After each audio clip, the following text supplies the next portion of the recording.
10,130th meeting of the Security Council is called to order.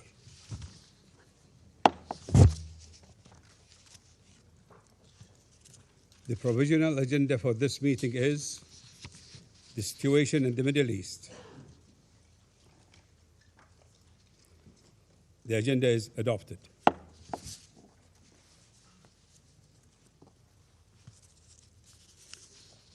In accordance with the Rule 37 of the Council's Provisional Rules of Procedure, I invite the representatives of the Islamic Republic of Iran, Jordan, Kuwait, Qatar, Saudi Arabia, and the United Arab Emirates to participate in this meeting. It is so decided.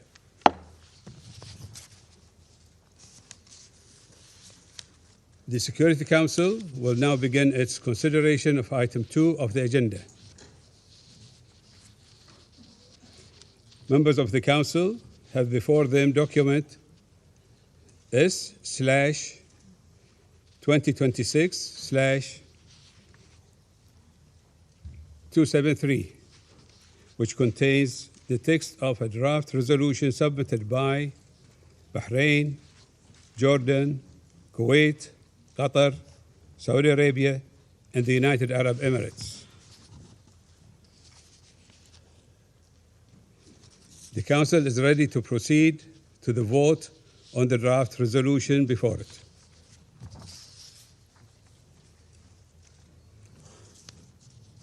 I now give the floor to those members of the Council who wish to make statements before the vote.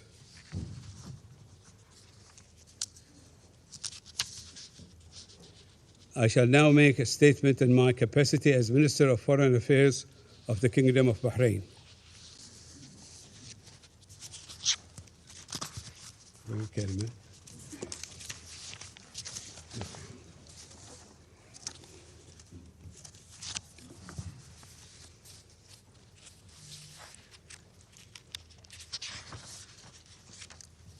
أصحاب السعادة. Excellencies, Assalamu alaikum wa rahmatullahi wa may the peace, barakatuh. mercy, and blessings of God be upon you.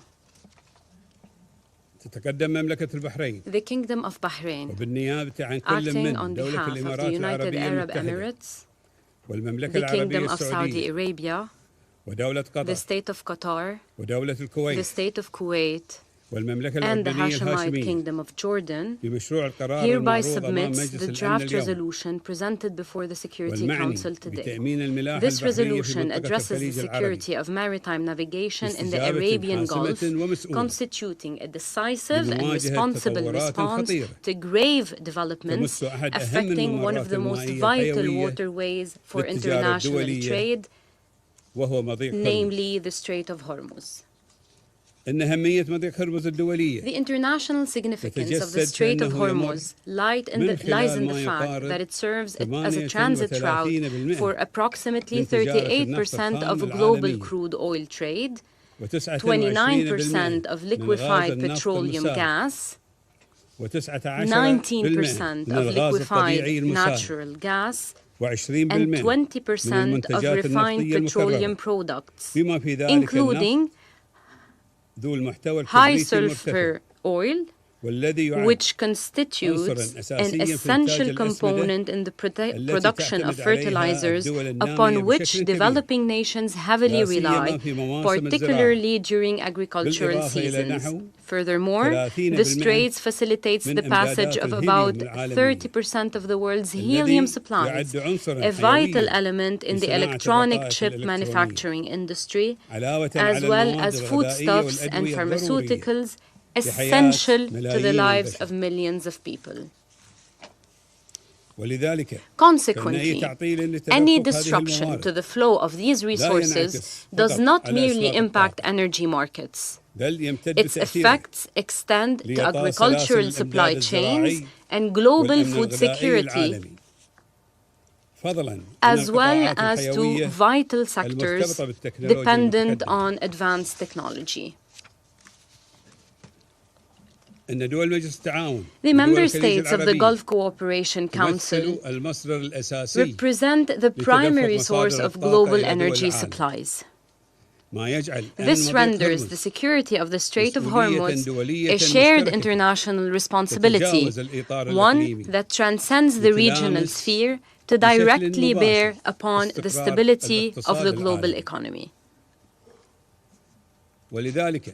Therefore, we declare loudly and unequivocally before this Council, which is charged with the maintenance of international peace and security, that the Islamic Republic of Iran has no right to close this waterway to international navigation, nor to deprive the peoples of the world of these resources essential for life. In doing so, it violates international law, the United Nations Convention on the Law of the Sea, and fundamental ethical and humanitarian principles. Should your esteemed Council permit the Strait to remain closed today, such a scenario would inevitably be replicated in other straits and waterways, thereby transforming the world into a jungle where force, arrogance, and hegemony prevail, and where international laws are utterly disregarded. The draft resolution currently before the Council comes at a moment of extreme criticality and sensitivity as Iran persists in its unlawful aggression against our nations, employing thousands of ballistic missiles and drones, targeting civilian infrastructure and vital installations, as well as the security of navigation. This constitutes a flagrant violation of the United Nations Charter and international law, especially international humanitarian law. This is also a direct threat to regional and international peace and security, and an explicit violation of Security Council Resolution 2817, which was adopted just 30 days ago. It is also a violation of Human Rights Council Resolution L38, adopted 2 weeks ago. The Islamic Republic of Iran's disregard for international resolutions and its insistence on threatening the security of international navigation is neither a sudden emergency nor a spur-of-the-moment occurrence. Rather, it is part of a well-documented pattern of negative conduct. Indeed, the Security Council has previously addressed threats to security of navigation in the Arabian Gulf, unequivocally condemning them in Resolution 552 of 1984. Furthermore, the international community remains acutely aware of Iran's recurring pattern of resorting to economic blockades and threats regarding the closure and disruption of the Strait of Hormuz, rather than opting for diplomatic relations founded upon prioritizing mutual interests, reciprocal cooperation, and the principles of good neighborliness. The region has witnessed similar precedents in 2011, 2012, and 2019.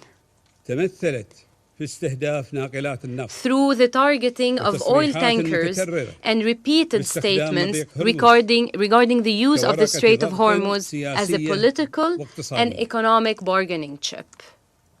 The draft resolution before you does not create a new reality. It rather constitutes a serious response to a pattern of recurring hostile Iranian behavior that must cease and serves as an implementation of paragraph 6 of Resolution 552. 42 years after the adoption of Resolution 552, we urge the international community today, and this esteemed council specifically, to take a firm, serious, and resolute position against irresponsible practices that attempt to no avail to impose a unilateral economic encirclement upon the nations and peoples of the world. These practices and acts of aggression have transcended their regional impact, directly affecting the stability of the global economy and international food security. The World Food Programme has warned that the closure of the strait has driven up the costs of fuel, transport, and food. Furthermore, a continued closure of the strait could push nearly 45 million additional people into acute levels of food insecurity. A situation that demands urgent and responsible international action. Excellencies,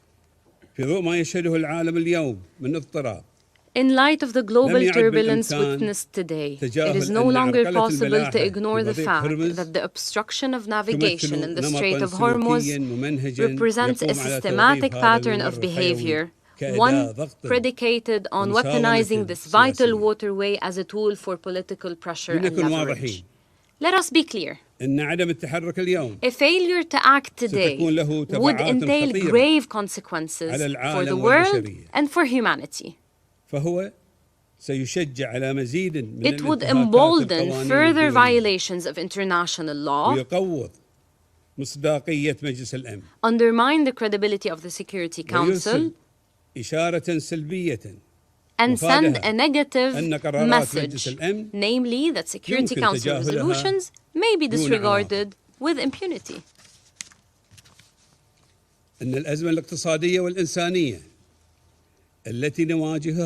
The economic and humanitarian crisis confronting us today poses a fundamental question to the Security Council and the international community. Will the international community accept being held hostage to attempts at economic blackmail, regardless of the perpetrator? Will your esteemed council shoulder its responsibility to confront these blatant aggressions, which are actions that contravene international law, show no respect for its resolutions, and indeed completely disregard them? The adoption of this resolution by your esteemed council today will send a strong and unified message on the other hand. A message that we stand united in upholding international law, that we will protect civilians, global trade, and food security, that we will safeguard the vital supply chains for advanced technology, thereby ensuring continued global technological progress for the well-being of humanity, and that we will not permit the vital international waterways are threatened or blocked. Excellencies, the Kingdom of Bahrain's non-permanent membership in the Security Council, coupled with our presidency of the Council during this current month of April, has placed us before a challenge of the utmost sensitivity, namely to protect the interests of our affected nations and of the entire world, while simultaneously preserving the unity of the Security Council, ensuring that the Council remains united in its stances and resolutions. Consequently, and following continuous negotiations and extensive discussions, we have strived to ensure that this draft resolution is balanced, implementable, and capable of achieving the desired objectives. في تأمين حرية الملاحة a البحرية. united council to ensure safe ولذلك maritime نحث navigation. جميع أعضاء هذا المجلس We therefore urge على all دعم مشروع members of the القرار Security Council to support this ومصداقية draft المجلس resolution for the Council's وأمن credibility, منطقتنا the واستقرارها security and stability of our ونمو region, الاقتصاد the growth العالمي of the global economy, والحفاظ على the الأمن preservation الغذائي of food security and والتقدم technological التكنولوجي advancement, جميعها all تعتمد depend على قرار upon the مجلسك decision والموقف. of your وشكراً. esteemed council. Thank you.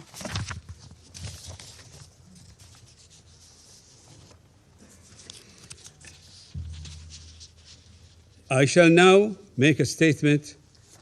No, I did. I resume my function as President of the Council. I shall put the draft resolution to the vote now.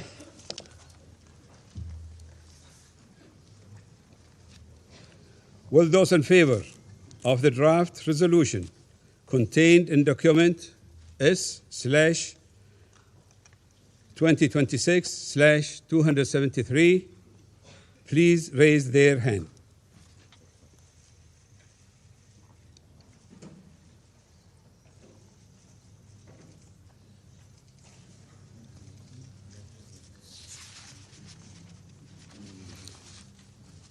Those against?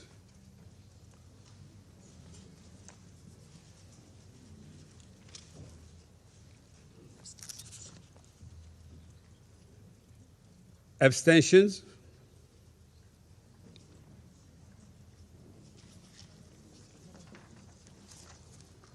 Give the results.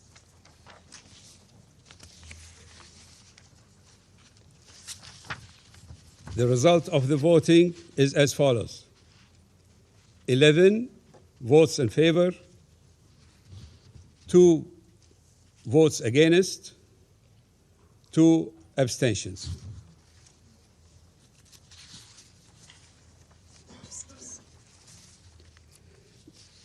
The draft resolution has not been adopted owing to the negative vote of a permanent member of the Council.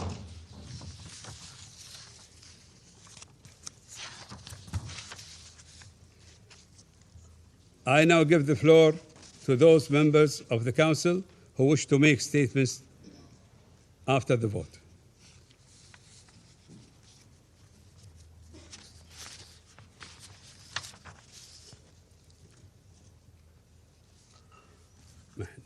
I shall now make a statement in my capacity as Minister of Foreign Affairs of the Kingdom of Bahrain. أصحاب السعادة. Your Excellencies, تعرف بلادي مملكة البحرين. my country, the Kingdom of Bahrain, and the United Arab والمملكة Emirates, العربية السعودية. the Kingdom of Saudi Arabia, ودولة قطر. the State of Qatar, ودولة الكويت. the State of Kuwait, بالإضافة إلى المملكة الأردنية and the الهاشمية. Hashemite Kingdom of Jordan عن أسفها البالغ express their لعدم اعتماد regret مشروع القرار المعروض أمام مجلسكم that الموقر the اليوم. resolution presented before you today has not been لقد أخفق adopted. المجلس The Council الاطلاع بمسؤوليته failed to shoulder تجاه its responsibility تصرف غير قانوني in relation to يتطلب an وضوحا وحزما لا يحتملان illegal التأجيل conduct أو التردد. that requires decisive action with no كنا delay. نأمل We had أن hoped يشكل مشروع القرار that the draft resolution خطوة would نحو حل present دائم a step towards a يضمن permanent حرية solution الملاحة that will الدولية ensure في freedom مضيق هرمز. of navigational بممر freedom in the Strait of دولي Hormuz as an لا يحق لأي international دولة waterway أن that تعيق no country has القارة the right to obstruct بموجب القانون navigation الدولي. in it according to international law. وفي هذا السياق In this connection, نعيد التأكيد we على reiterate صوت المجتمع الدولي that والمتمثل في قرار المجلس الموقر the voice of international community as represented in this 2017 لعام Council and its resolution 2718 of 2026, which expressed عن فرض التزامات لا تحتمل التأويل أو the الانتقائية في التنفيذ. imposition of obligations that should be implemented with no delay. هذه الالتزامات أو التهاون في Any فرضها inaction in this يقوض regard مصداقية will المجلس undermine the credibility of the ويشجع على Council مزيد من and الانتهاكات. emboldens to وعليه commit more violations. Accordingly, we call on the Islamic Republic of Iran to fully comply to these obligations and to constructively cooperate with the international community instead of continue to adopt policies of escalation and to employ ballistic missiles and launch drones against neighboring countries. The attacks that your council has called for their stop and end, and we call on Iran to stop its attempts to create a reality that is based on threat, economic pressure by obstructing navigation in the Strait of Hormuz, as this will have consequences on energy security, medicine, food supplies, international trade in the world at large. Your Excellencies, threats to navigational freedom and regional security are not subject to statute of limitation. These challenges are persistent, which require collective action and decisive action. Accordingly, we stress that our countries will continue to work in coordination with their partners and allies to ensure the navigational freedom and the protection of international maritime waterways, to prevent the recurrence of these threats, to ensure security of international economy and maintain interests of international community. The draft resolution, which has not been adopted by your esteemed Council, reflects an urgent response to serious developments which created a direct threat to freedom of maritime navigation and impacted the safety and stability of international trade, energy markets, and food and medicine supplies. The draft has also aimed to consolidate principles of international law in relation to navigational freedom and ensure that waterways are not used as bargaining ships or tools of blackmailing. Failing to adopt this resolution sends the wrong signal to the world, to the peoples of the world. This signal that the threat to international waterways can pass without any decisive action by the international organization responsible for the maintenance of international peace and security. Threat to close the Strait of Hormuz and using it as a pressure card before the world is not anything new. It is a repeated conduct used by Iran for decades.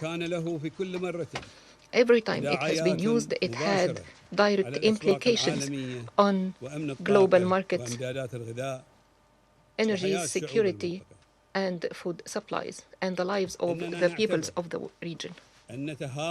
We consider that the inaction of the Council and its failing to address this situation decisively will lead to entrench this kind of conduct and behavior that is irresponsible and that is contravening with international law. It will expand the scope of its risks, which is a threat to the stability of the world order. The Arab Gulf is not far from your countries, not in geography or economy. It is in the heart of your stability and prosperity. Its security is your security. And the Gulf countries are not only providing the energy supplies which move world economy, they contribute to the stability of the markets, and they support the supply chains, and they are a reliable investment and commercial partner, in particular the developing countries and countries of the South, which find themselves in the front line of those impacted by these crises. And they bear the disproportionate cost of any disruption in supply chains and disruption of energy markets. Our countries contribute to the development of future industries, including the supply chains and the associated technologies. We host communities of qualified people from all over the world. Your people are working side by side with ours in an environment based on security, dignity, equal opportunity, and aspired and shared future. Your Excellencies, failing to adopt the resolution today does not change the reality on the ground. It does not protect the civilian seafarers. It does not secure global supply chains.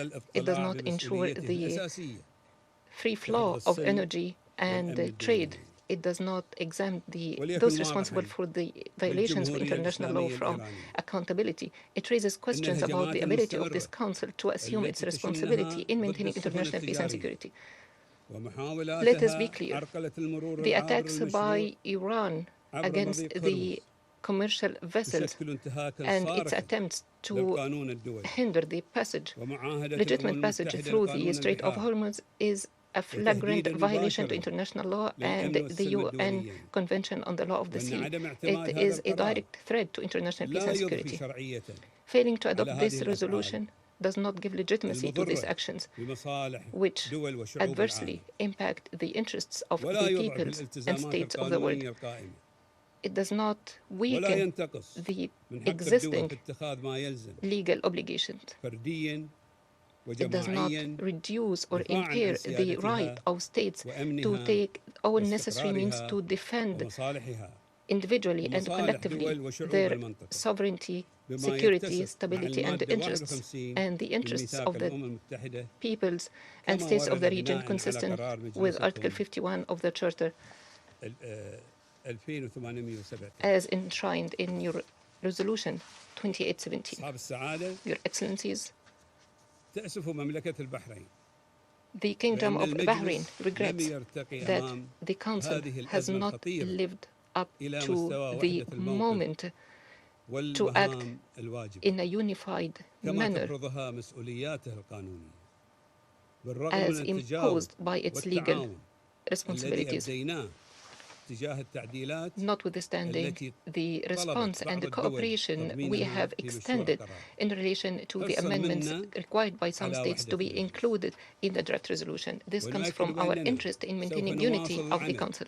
We reiterate we will continue to work with our regional and international partners to ensure maritime freedom and navigational freedom, and to protect civilian lives, and to work with the esteemed Council to compel Iran to implement immediately Resolution 2817.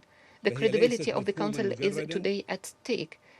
It's not an abstract concept. The credibility is measured by the ability of the Council to move decisively when the situation so requires. As to the responsibility, it remains to exist, and the Kingdom of Bahrain will continue to shoulder this responsibility alongside all those who uphold international law and those who believe in justice and the right of peoples to live in dignity and equality without fear from the future. Thank you. I resume my function as President of the Council.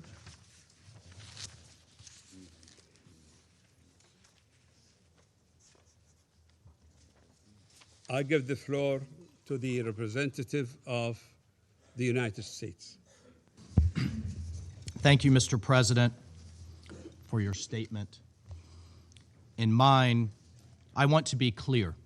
I want to be very clear that the United States stands with Bahrain. The United States stands with the people of the Gulf at this moment of reckoning. Colleagues, this is a time for choosing, and the countries that just opposed this resolution, led by the Kingdom of Bahrain, have chosen to oppose them. Just over 3 weeks ago, this Council adopted a resolution which garnered a record-setting, a UN record of 136 co-sponsors with no opposition in this council. It was the most supported resolution in UN history, and that resolution clearly demanded that Iran immediately cease its attacks and threats against neighboring states and condemned its obstruction of safe civilian shipping through the Strait of Hormuz. As President Trump explained in his statement last week to the nation and the world, we are here because Iran's tyrannical regime has persisted for decades in escalating its attacks against the American people, our allies in the region, and the world's commercial fleets, in flagrant violation of international law and nearly a dozen resolutions from the United Nations Security Council. Colleagues, 47 years ago, the Iranian regime's first act was to take dozens of Americans hostage. Now, it's taking the Strait of Hormuz hostage, and with it, attempting to take the world's economy hostage. Well, colleagues, that may be its last act. We'll see. Iran has laid mines in the strait. They are firing upon civilian commercial vessels. These vessels are carrying fertilizer, oil, medical supplies, other critical goods around the world. They are threatening the entire world with energy shortages, disrupted supply chains, and possibly even famine. The Iranian regime has deliberately chosen to broaden their war to the Gulf by firing on our allies, not just U.S. military bases, but shooting in all directions. Just against the United Arab Emirates alone, Iran has fired over 500 ballistic missiles, over 2,000 drones, dozens of sophisticated cruise missiles. Again, not against military targets, against resorts and ports and hotels and civilian neighborhoods in absolute and flagrant violation of international law. The Kingdom of Bahrain has sustained thousands more ballistic missiles, drones, cruise missiles, again, against civilian neighborhoods. Iran has deliberately chosen to broaden their war even further. Iran's foreign minister, Araghchi, has stated now the Strait of Hormuz is now Iranian territory. That's quite the pronouncement. And that they will treat it as their own territory. Again, holding the world's economy hostage. This was their choice to deny the world oil that's needed to heat their homes, African and South Asian states who need grain and fertilizer to pass freely through the strait in time for planting season in spring. As we speak, colleagues, as we speak right now, 80 UN and international humanitarian groups delivering medical aid, shelter, supplies, and food to humanitarian crises in the Congo, in Sudan, in Gaza, cannot pass through the strait. No one should tolerate that they are holding the global economy at gunpoint, but today, Russia and China did tolerate it. They sided with a regime that seeks to intimidate the Gulf into submission, even as it brutalizes its own people during a national internet blackout for daring to imagine dignity or freedom. Now it seeks to punish the world as cynical leverage in its death to America approach to foreign policy. Colleagues, the blight Iran has inflicted upon us, you, and its own people, it did not begin on March 11th. It did not begin February 28th or even today. For nearly half a century, the Islamic Republic of Iran, the world's leading state sponsor of terrorism, has built its reason for existence on the violent exporting of a revolution. It's built its reason for existence on intimidation and terror. And I commend Bahrain and everyone who voted with this resolution for saying enough is enough. It has attacked American embassies. It has murdered hundreds of American diplomats, service members, and civilians. It has bombed American barracks and businesses. It has tried to bomb our cities. It has even repeatedly conspired and failed to assassinate the President of the United States. The perpetrator of that Iranian plot was just convicted right down the street in Brooklyn in an American court. Thank God. This year alone, multiple agents of the Iranian government were convicted and intercepted in other plots to kill the president and an American-Iranian dissident who spoke right here at this council, Masa Alinejad, all in clear violation of Security Council Resolution 1373, which prohibits states from supporting acts of terror. 47 years and counting, colleagues, Iran has campaigned against peace in the region by any means necessary. Just this January, it slaughtered tens of thousands of its own citizens, as we discussed right here in this council. But yet, the regime then promised no more executions on its citizens. But what are they doing? Violating that promise, and instead are slaughtering, on average, one Iranian per day. People who dare to protest their own government. Iran has also armed terrorist proxies, targeted civilians, strangled shipping lanes, and destabilized governments. As a 2019 UN Secretary General report affirmed, it has hidden and encouraged its proxies to hide behind civilians and civilian infrastructure to attack Americans and our allies. The Secretary General himself affirmed Iran hides military hardware in hospitals and schools and civilian neighborhoods for propaganda purposes in the most sick and despicable way. Don't take that from me. Take that from the Secretary General and his own report. And now, according to the UN's UNICEF, the IRGC is openly recruiting children as young as 12 to be child soldiers. Right now, as their country suffers, they are spending millions per day to enforce an internet blackout on those same civilians and those same children that they are executing for daring to protest. Why is all of this happening? Because regional peace is a threat to Iran.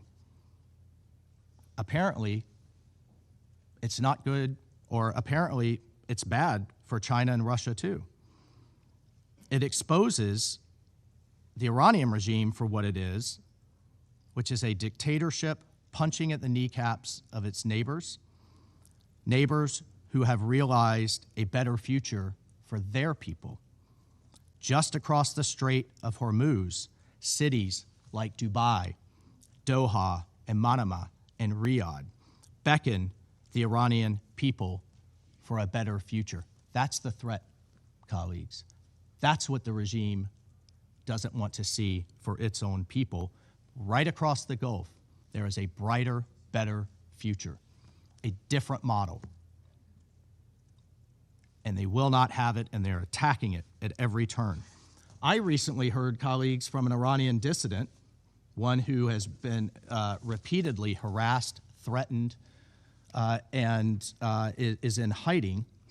This Iranian dissident told me, do you know what the Iranian people fear the most? They fear that America will stop. They fear that we'll stop too soon.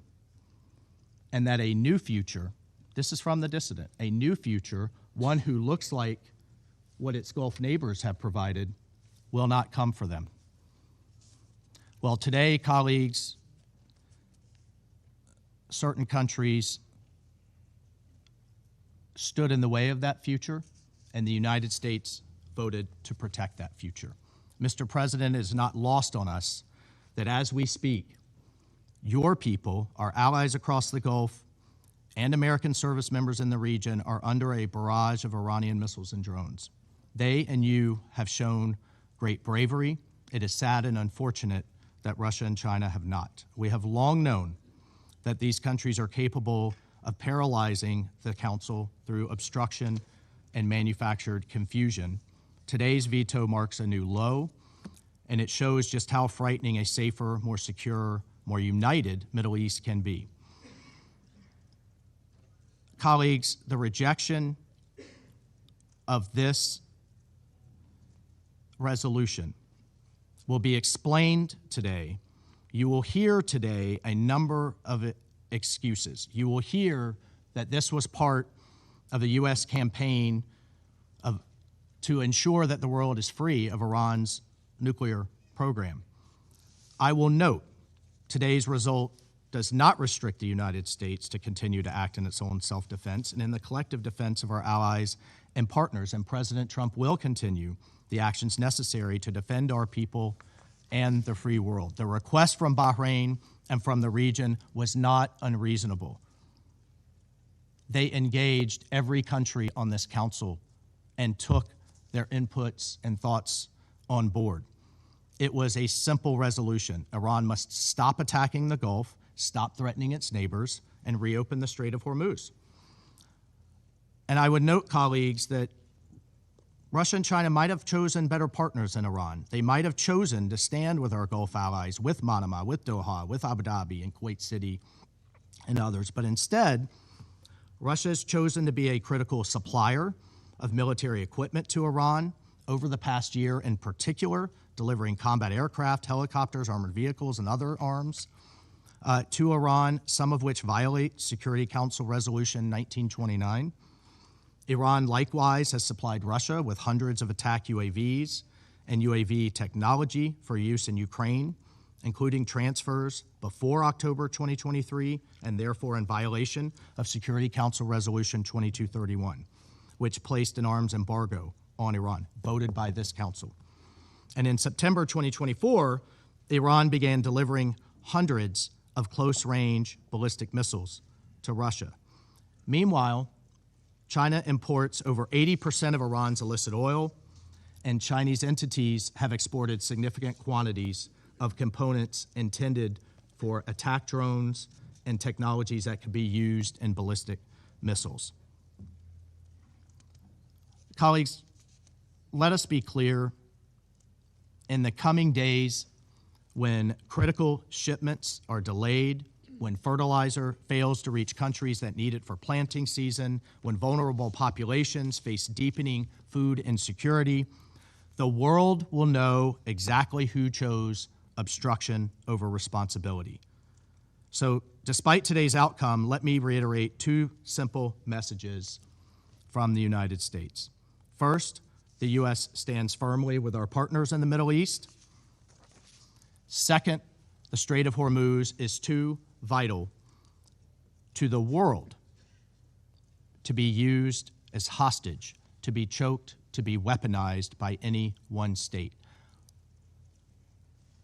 Colleagues, let me be frank. Most member states here need the Strait of Hormuz more than the United States does. Still, as this council knows, the U.S. has consistently pursued a diplomatic resolution even as we continue to achieve our objectives in Operation Epic Fury. We have put serious diplomatic proposals before Iran. The U.S. remains prepared for meaningful diplomacy, but diplomacy cannot succeed where defiance, delay, and escalation remain Tehran's only response. We are grateful to our mediating partners for their continued effort to secure a peaceful resolution, but Iran has to choose one. Colleagues, Iran is a direct threat to international peace and security. It is responsible for its own thuggery, and it alone is responsible for the ramifications. The book I live by, in that book, God has, quote, provided a way out, end quote. And even now, on the heels of Holy Week, Iran can also choose to reverse its decision to reopen the strait, to seek peace, and to make amends. But until then and afterwards, we call on responsible nations to join us in securing the Strait of Hormuz, protecting it, ensuring that it remains open to lawful commerce, to humanitarian goods, and the free movement of the world's goods. Mr. President, the United States and its allies will protect our interests, our people, and a better future for all, even while members of this council, partnered with the Iranian regime, work to do the exact opposite. I thank you. I thank the representative of the United States. I give the floor to the representative of Panama. Gracias, señor presidente. Thank you, Mr. President. Panama Panama welcomes Bahrain's leadership in putting forward and leading this negotiation process, as well as for the efforts that it has made to bring positions between members of the Council closer together. Panama recognizes the critical importance of safeguarding by all parties and at all times the protection of the civilian population and critical infrastructure, as well as ensuring maritime security and freedom of navigation in the Strait of Hormuz, which is an essential waterway for international commerce, energy security, and global economic stability. We reiterate our solidarity and our support for the countries of the Gulf and all of those affected by attacks on civilian infrastructure and international navigation in this important strategic area.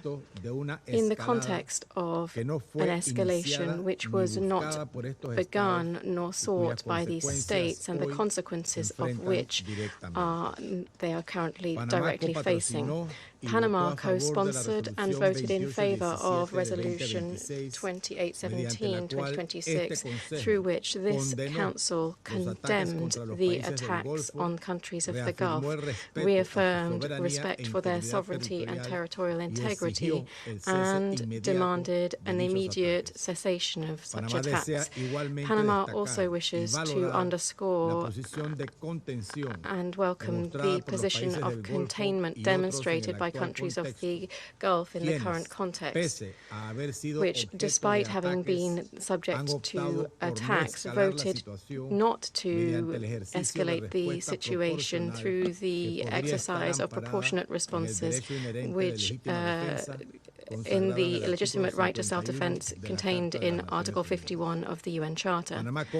Panama understands from our own historic experience what it means to be the subject of action that attack or undermine the sovereignty, territorial integrity, security, and economic stability of a country, as well as understanding that the Security Council will not be able to act with the due promptness and effectiveness as required by the situation.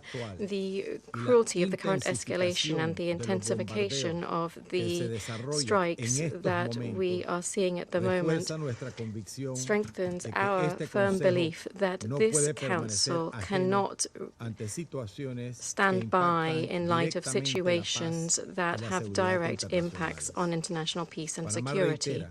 Panama reiterates that the first essential step to contain the escalation in the region is an immediate cessation of hostilities by all parties, with the approach and demand put forward by my delegation, which we have put forward throughout this negotiation process and that we reiterate to this Council today. This position reflects our firmly held belief that there is no military solution to the current escalation and that no sustainable solution can be reached without prioritizing dialogue, diplomacy, and negotiation as fundamental measures for the settlement of international disputes. Mr. President, Panama welcomes the efforts made throughout the negotiation process to reflect the various perspectives of the members of the Council, in particular, the inclusion of language relating to respect for the sovereignty, territorial integrity, and political independence of states, as well as the substantive adjustments subsequently made following the end of negotiations on the text, which specify the defensive nature of the measures contemplated, since this is a crucial element that contributed to bringing positions of members of the Council closer together. We insist that any measure that would be taken under the framework of this resolution should be implemented not only with this defensive purpose in mind, but also always strictly in accordance with international law, including international humanitarian law and international human rights law, with full observance for the protection of the civilian population and civilian infrastructure.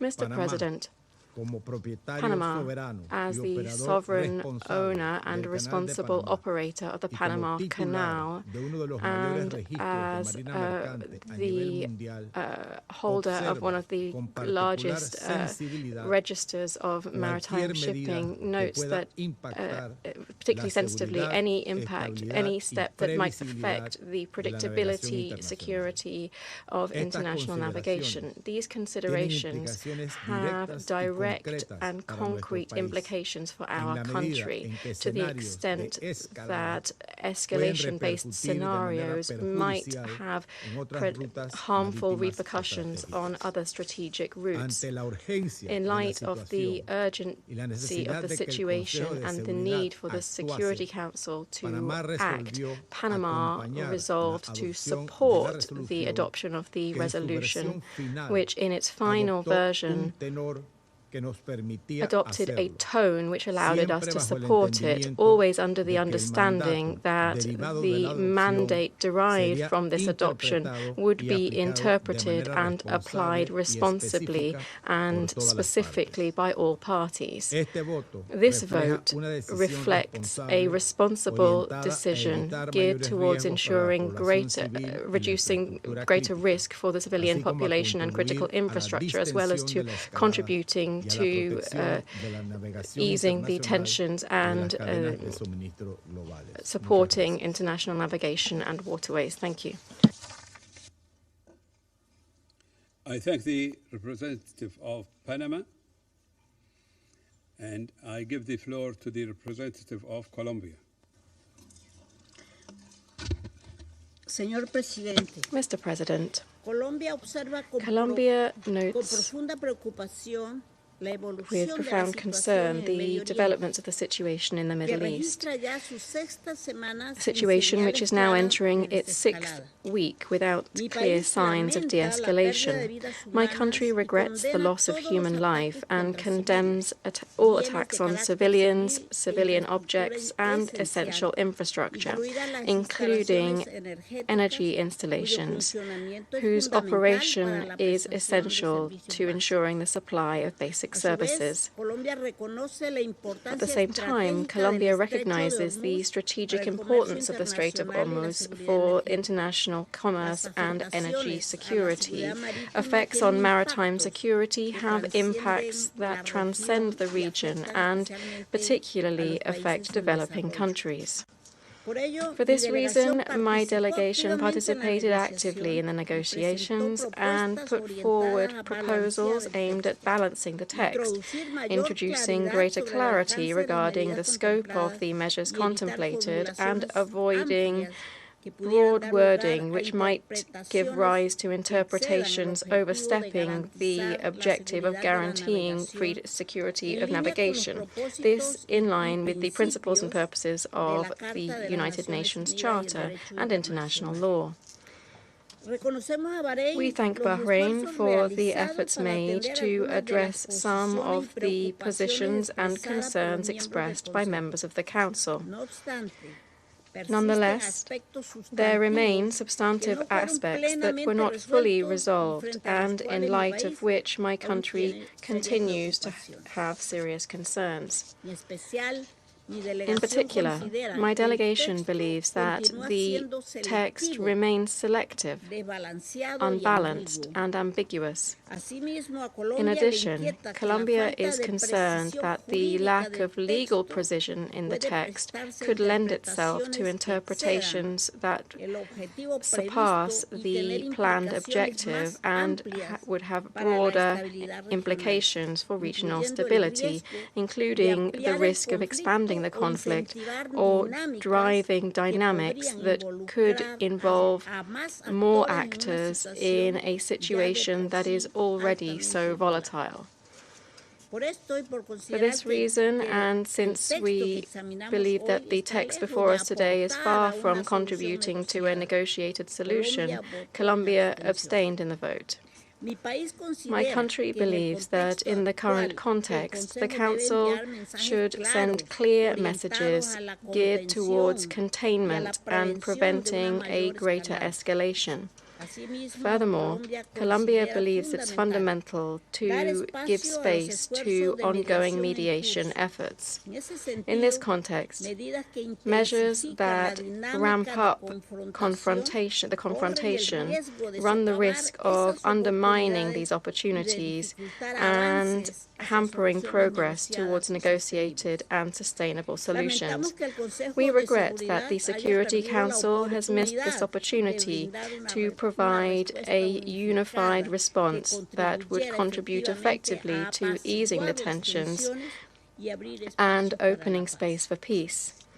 We reaffirm our solidarity with our colleagues from Bahrain, the Gulf, and all countries in the region. At the same time, we reiterate the urgent call for a cessation of hostilities, respect for international law, and for the promotion of dialogue as the only path towards resolving this crisis, because peace is inside. Thank you. Representative of Colombia for the statement. I give the floor to the representative of Pakistan. Thank you, Mr. President.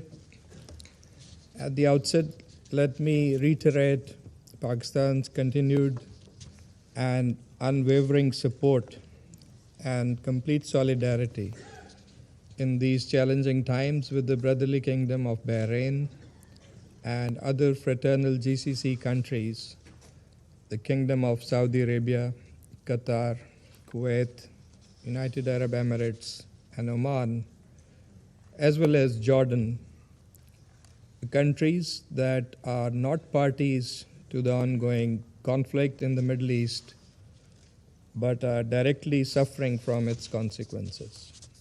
Pakistan supports the sovereignty, territorial integrity, political independence, and security of all brotherly countries in the region.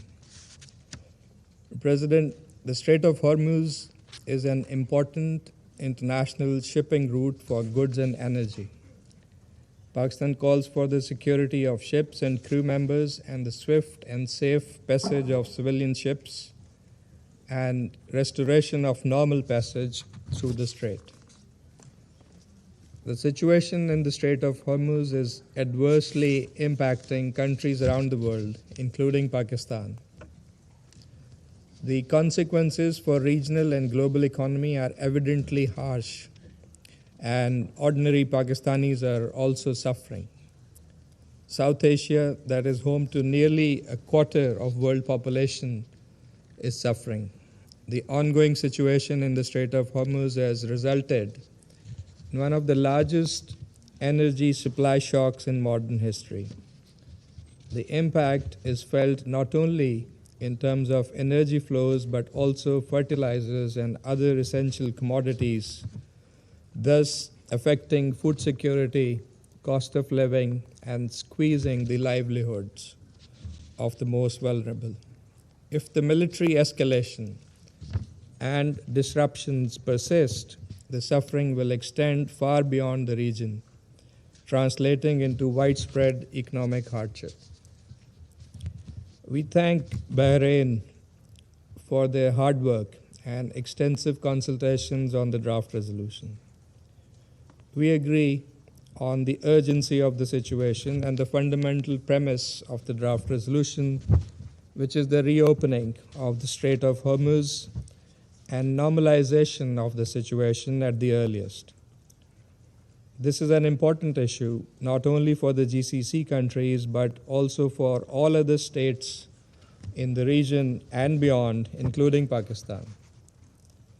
It is also logical, Mr. President, that any discussion or arrangement related to the Strait of Hormuz will have to take into account the legitimate interests of the GCC countries. Pakistan supported Resolution 2817 that was presented by Bahrain on behalf of the GCC last month.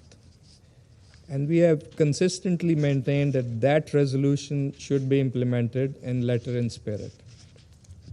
However, we continue to believe that time and space must be allowed for ongoing diplomatic efforts to facilitate a return to dialogue and engagement. These efforts have been widely acknowledged and appreciated, including by the UN Secretary General and members of this Council. We would continue seeking a durable diplomatic solution of the prevailing situation. This is the fundamental foundation of our ongoing diplomatic efforts, which we are determined to continue to pursue. At this critical juncture, restraint, diplomacy, and dialogue must prevail. Pakistan has been actively engaged in diplomatic efforts towards that end in concert with its partners in the region and beyond. The Deputy Prime Minister and Foreign Minister of Pakistan, Senator Muhammad Ishaq Dar, hosted the foreign ministers of Egypt, Saudi Arabia, and Turkey in Islamabad last week to advance the pursuit of a peaceful resolution of the ongoing crisis through intensified diplomatic engagement. After the Deputy Prime Minister's meeting with His Excellency Mr. Wang Yi, the Foreign Minister of China, in Beijing last week, China and Pakistan announced a 5-point initiative with a sequenced roadmap encapsulating an immediate halt to hostilities, launch of inclusive peace talks, protection of civilians and critical infrastructure, restoration of maritime security in the Strait of Hormuz, and a firm reaffirmation of the UN Charter and international law as the indispensable framework for a lasting political settlement. President, our objective is clear: a permanent end to hostilities, containing the expansion of this conflict and preventing any further loss of civilian life or destruction of critical infrastructure. Pakistan remains committed to continue playing its constructive role in promoting dialogue, fostering understanding, and supporting all efforts aimed at achieving lasting peace in the region. I thank you. I thank the representative of Pakistan for the statement. I give the floor to the representative of France.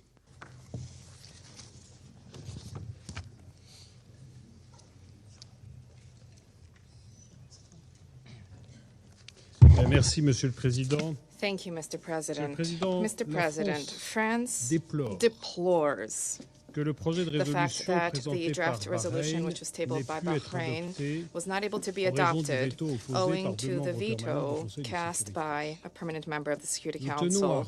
We wish to thank Bahrain for the efforts of consultation which were undertaken over the course of negotiations on this text, which deserved the support of the full Council, France voted in favor of this draft resolution because freedom of navigation, maritime safety and security in the Strait of Hormuz are of critical importance for the stability of the Middle East and for international stability, and because the text, in our view, contained a part of the means necessary to contribute to this. Mr. President, for a number of weeks now, Iran has de facto been blocking the Strait of Hormuz. France condemned Iranian attacks targeting commercial vessels, and we voiced our concern in light of the risk of mines there. This interference and obstruction constitutes a violation of the right of the law of the seas and undermines global provisions in energy and fertilizer. The consequences are reverberating for the entire global economy and particularly afflicting the most vulnerable populations. This obstruction must cease and freedom of navigation must be restored. On the 11th of March last, the Security Council adopted Resolution 2817, resolution which condemned Iran's indiscriminate strikes targeting Iran and Jordan, and targeting the Gulf states and Jordan. This resolution, which France supported and co-sponsored, recalls that rights and freedoms of navigation in the Strait of Hormuz must be respected under all circumstances. This resolution recalls the fact that rights and freedoms of navigation in that said strait must be respected. And, Mr. President, we regret the fact that the Council has been blocked from supporting efforts to provide security and safety of navigation in the Strait of Hormuz. And the aim was to encourage strictly purely defensive measures to provide the security and safety for the strait without spiraling towards escalation. It reaffirmed in a useful manner the right of states to protect freedom of navigation, commercial vessels and crew in accordance with international law in the face of attacks and provocations. This resolution contained, inter alia, paragraphs calling for de-escalation in the Strait of Hormuz and the Gulf, the cessation of attacks targeting civilian infrastructure, the resumption of diplomatic efforts geared towards achieving lasting peace in the region. It is hard to understand that two permanent members of the Security Council who state their commitment to diplomacy and peaceful dispute resolution cast their veto in the light of these provisions. The text encouraged states to coordinate efforts to establish security-related initiatives for maritime navigation in the Strait of Hormuz, specifically through the defensive missions. We deplore the fact that this was not adopted today, but we do intend to continue to work alongside international partners to establish an initiative to contribute to security of maritime transit in the strait when conditions permit. Resolution 2817 and international law already allow for this to be the case. Despite the fact that the draft resolution was not adopted, the efforts which we support need to continue, including at the Security Council, to pave the way for a de-escalation and a ceasefire, which is more necessary than ever before, to restore freedom of navigation in the Strait of Hormuz in accordance with the law of the sea. And beyond that, to tackle the multi-pronged threats posed by Iran, including its support for the network of regional allies and nuclear and ballistic missiles programs. France stands ready to contribute to these efforts at the Security Council. Our position has remained steadfast for more than 20 years. These threats will not be addressed militarily. They cannot be addressed militarily. There needs to be a negotiated agreement through which Iran accepts major concessions to address the legitimate concerns of the international community. And here, too, France stands ready to contribute to efforts to that end. Thank you. I thank the representative of France for the statement. I give the floor to the representative of Greece. Greece voted in favor of the resolution presented on behalf of Bahrain, Jordan, Kuwait, Qatar, Saudi Arabia, and the United Arab Emirates, reiterating its strong solidarity to the countries of the Gulf and reaffirming the importance of safeguarding freedom of navigation and maritime security in the Strait of Hormuz. On this occasion, I would like to thank Bahrain for their tireless efforts to drafting this resolution, and we regret that its adoption was not made possible today. The Strait of Hormuz remains one of the most critical maritime routes and a vital artery for global international trade and energy supply. Any disruption to its normal functioning carries immediate and far-reaching consequences for international peace and security. Freedom of navigation constitutes a public good. We have repeatedly condemned Iran's illegal and unprovoked attacks against the countries of the Gulf region and elsewhere. Any actions by Iran that jeopardize that unimpeded passage of commercial and merchant vessels through the Strait of Hormuz must cease immediately. Greece remains firmly committed to promoting maritime security and freedom of navigation in accordance with international law as reflected in the UN Convention of the Law of the Seas, UNCLOS. It is in this context that Greece today voted in favor of this resolution, which aim was and is to encourage the coordination of efforts defensive in nature to ensure the safe and unimpeded flow of maritime traffic through the Strait of Hormuz and to contribute to stability in global energy markets. All ships should enjoy the right of transit passage through the Strait of Hormuz in accordance with international law as reflected in the UN Convention of the Law of the Sea, which is rightly recognized as the Constitution of the Ocean and codifies customary international law and is thus binding by all states. In concluding, Mr. President, a de-escalation of hostilities remains of paramount importance, both with regards to the wider conflict and the situation in the Strait of Hormuz. All parties must exercise maximum restraint, prevent a further spiral of violence, and urgently work towards reopening credible channels of dialogue. Our aim must remain to find ways to return to the negotiating table with a view to a peaceful settlement in line with international law and the UN Charter. I thank you. The representative of Greece for the statement.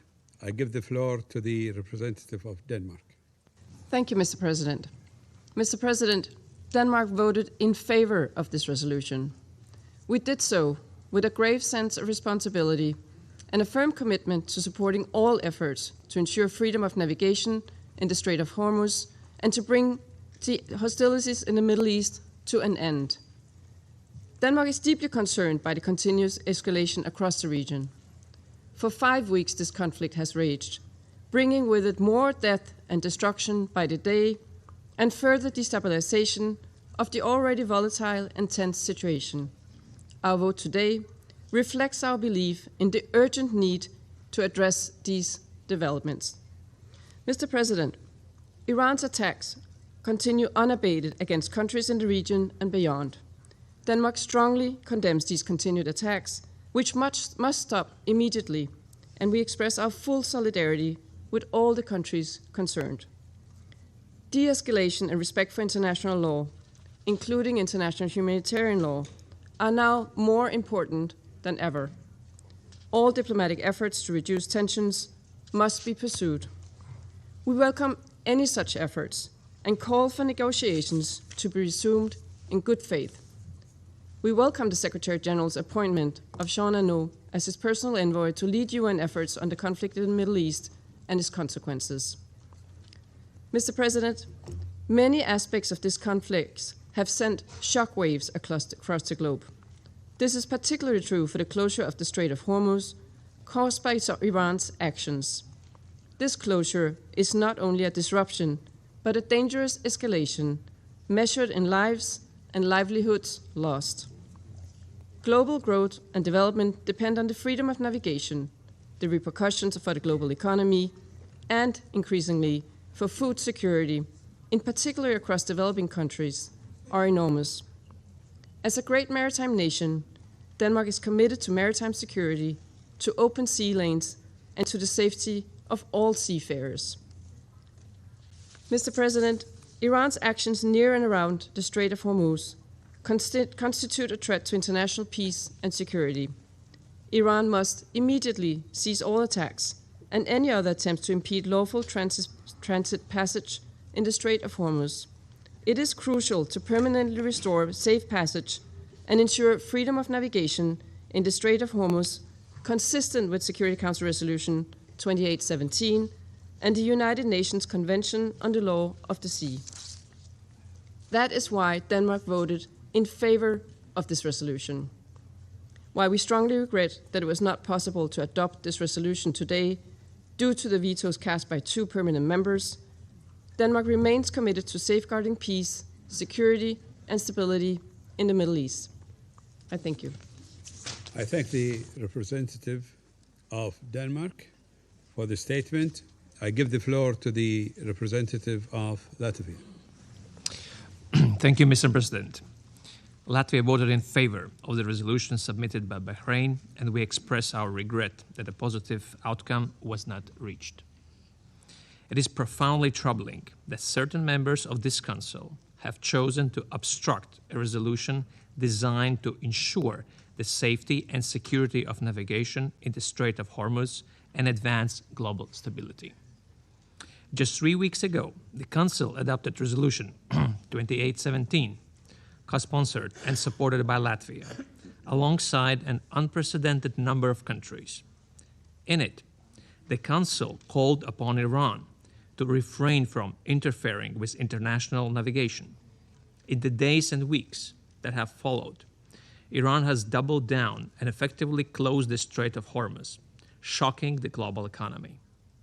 The continued failure and refusal by the Iranian regime to comply with its obligations under international law, including its breaches of the United Nations Convention on the Law of the Sea, as well as its persistent non-compliance with binding resolutions of this body, constitutes not only a breach of international order, but leaves this Council with a responsibility to act. Mr. President, we must ensure maritime security and freedom of navigation in the Strait of Hormuz. It is categorically unacceptable for Iran, or any state for that matter, to use an international waterway as a bargaining chip and to hold the global economy hostage. Supply chains are being disrupted, global energy prices have spiked, and acute food insecurity around the globe is growing at an alarming rate, especially among those most vulnerable. Iran is setting a dangerous precedent which we cannot allow or normalize, and we commend Bahrain for addressing precisely this crucial reality in its resolution. Finally, alongside the unprecedented closure of the strait, the Iranian regime is continuing its unprovoked strikes against countries in the region. We condemn this attacks against civilians and civilian infrastructure, and reiterate our steadfast solidarity with our partners in the region. We repeat our calls for immediate de-escalation and for protection of civilians. Mr. President, allow me to once more express my sincere appreciation to Bahrain for their efforts on this pressing matter. Thank you. I thank the representative of Latvia for the statement. I give the floor to the representative of the Russian Federation. Mr. President, the Russian Federation voted against the draft tabled by Bahrain, Jordan, Qatar, Kuwait, the United Arab Emirates, and Saudi Arabia. The draft resolution relating to the situation in the Strait of Hormuz and the adjacent waters. The position of our country regarding the present-day crisis in the Middle East is principled, consistent, and objective in nature. We condemn the United States and Israel's aggression against Iran.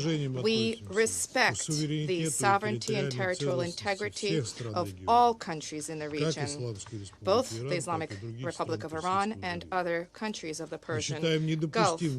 We reject strikes targeting their civilians and their civilian infrastructure, and view this as unacceptable, the Russian Federation undertook and continues to undertake efforts, including at the highest levels, to end such actions. We are striving to achieve a prompt establishment of peace in the Persian Gulf and in the Middle East. However, the Russian Federation was not able to support a text that would generate a dangerous precedent for international law of the sea, for any international efforts at peace, as well as for the authority of the Security Council of the United Nations.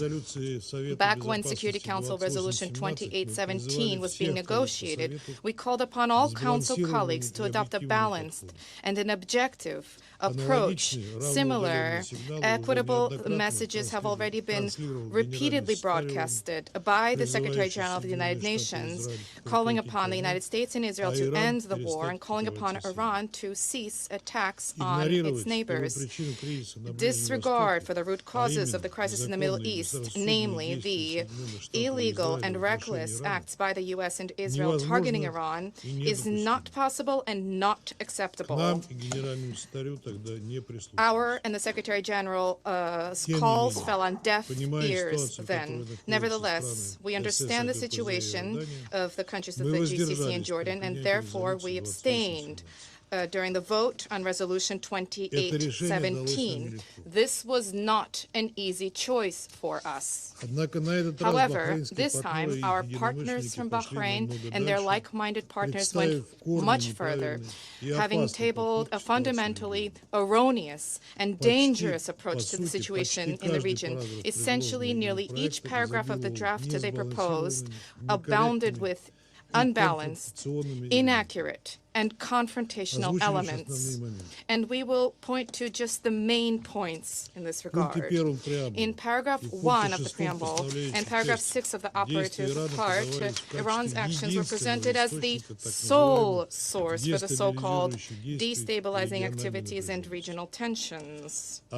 When it comes to the real causes for the current crisis in the Middle East, namely the U.S. and Israel's illegal attacks targeting Iranian soil, this was something which was not mentioned at all. And this, despite the fact that in paragraph 3 of the preambular part, the sponsors themselves highlighted that threats to maritime navigation in the Strait of Hormuz began to emerge precisely on 28 February 2026.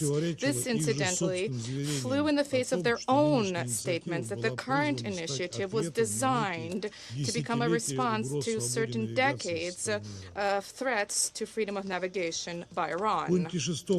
In paragraph 6 of the preamble, attempts to interfere with international navigation in the Gulf of Strait of Hormuz were categorically portrayed as threats to international peace and security. There was deliberate disregard for the fact that a significant part of the Strait of Hormuz is within Iran's territorial waters, and this was deliberately overlooked. Turning to paragraph 7 of the preamble, threats on merchant and commercial vessels and interference on freedom of navigation was identified as the sole reason for disruption to global energy supplies. Once again, without noting the root causes of the crisis, which was frankly mentioned by the President of the U.S. himself, publicly recognizing that an end to hostilities would result in the opening of the Strait of Hormuz. Turning to paragraph 9 of the preamble, as well as paragraphs 1 and 4 of the operative part, there were references to the UN Convention on the Law of the Sea, dating 1982. This international legal instrument does not apply to circumstances of armed conflict, which we stated on a number of occasions during the negotiations process. Paragraph 10 of the preamble noted that the source of threats to international peace and security in the context of the current crisis allegedly is Iran. Deletion from this paragraph of the reference to paragraph 7, to chapter 7 of the Charter was not a panacea. Such language essentially, in any event, can be interpreted by states acting in bad faith as legitimizing the use of force.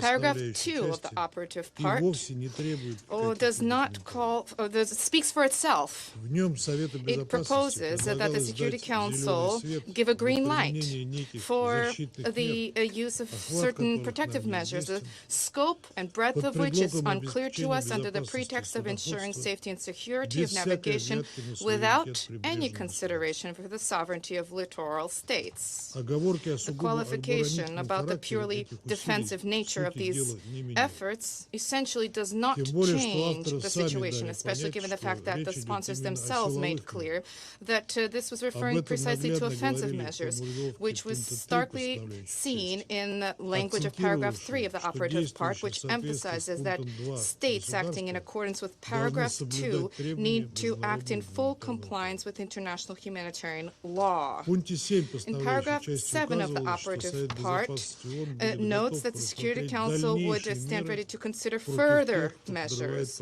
against those who undermine navigational rights and freedoms.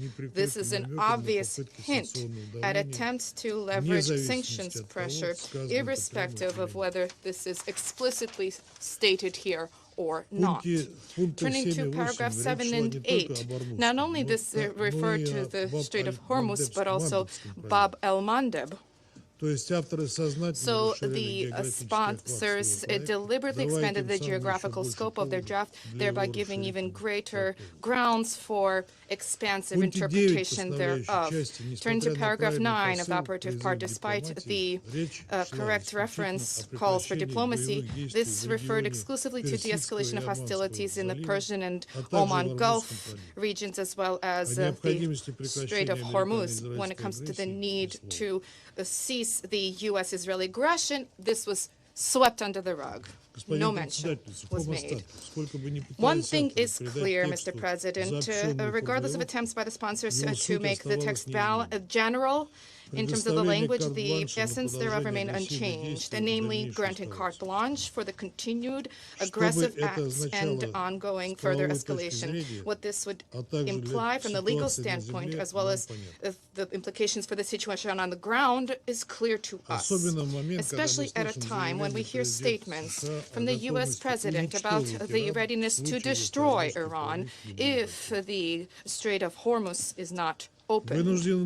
Once again, it behooves us to remind the Council members about the distortion of the Resolution 1973 adopted by the Council in 2011 on Libya, and what the loose and expansive interpretation thereof caused. The limit of trust in states which advance offensive measures under noble pretexts and streamlined language was exhausted then. We have already seen how the United States strove to justify their strikes against Iran with the right to defense in accordance with Article 51 of the UN Charter, generating a preventive interpretation thereof. We stand in solidarity with Arab states who were implicated by Washington, who were victimized by the tragedy in the region.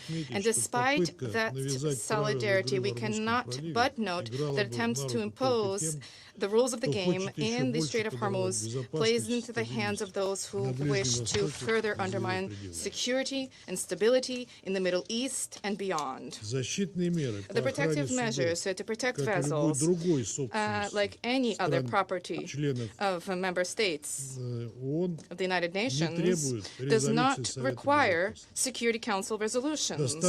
So it's sufficient to have references to Article 51 of the Charter of the United Nations, which grants the right to self-defense virtually under any circumstances.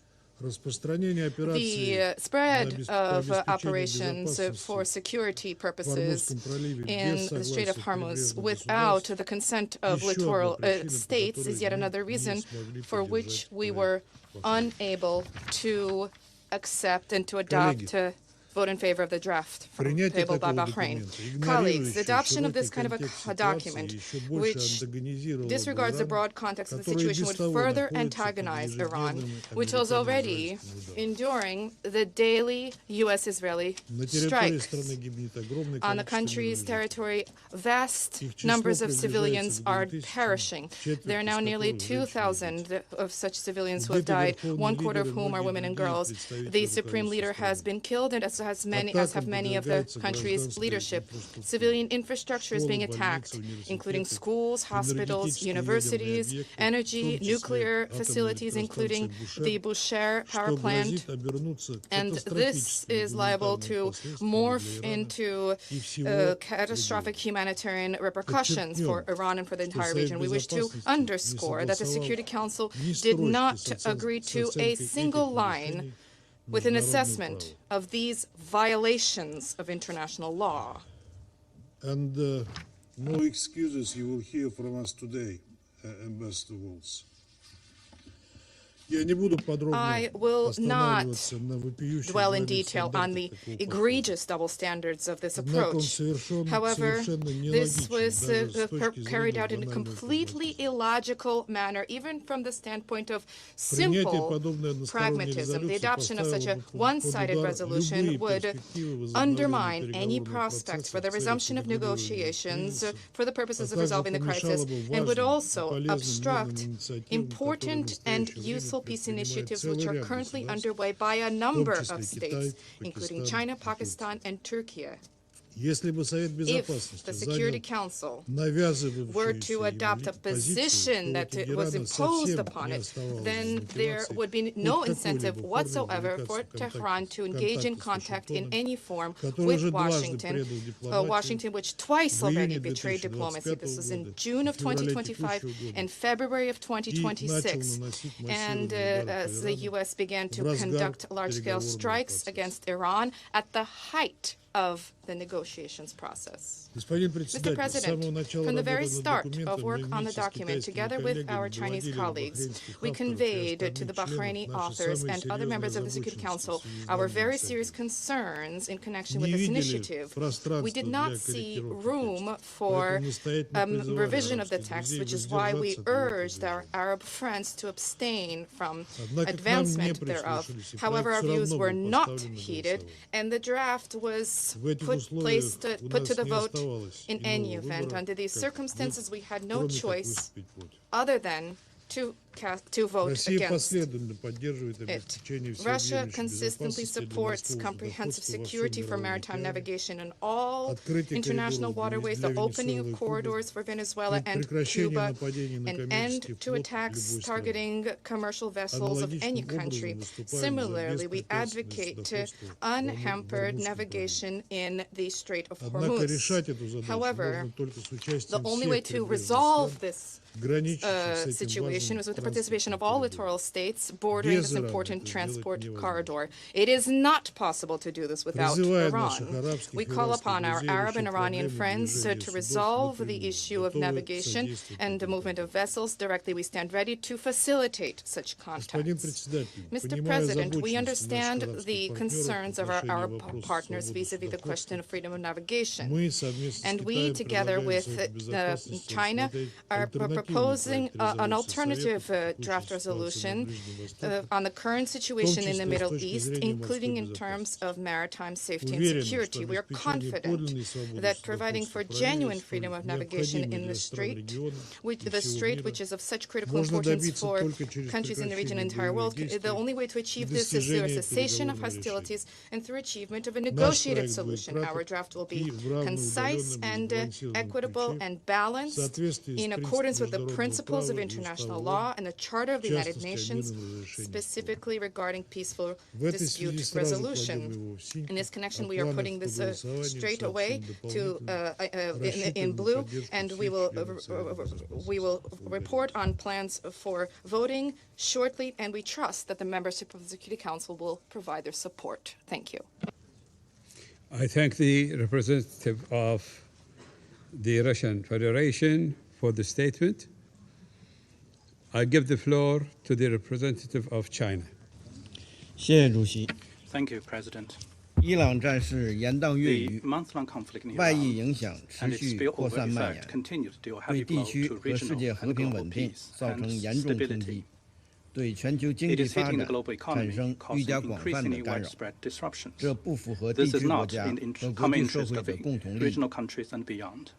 The ins and outs of this conflict are crystal clear. The US and Israel, without authorization from the Security Council, and while negotiations between Iran and the US were underway, launched military strikes against Iran, in clear violation of the purposes and principles of the UN Charter and the basic norms of international relations.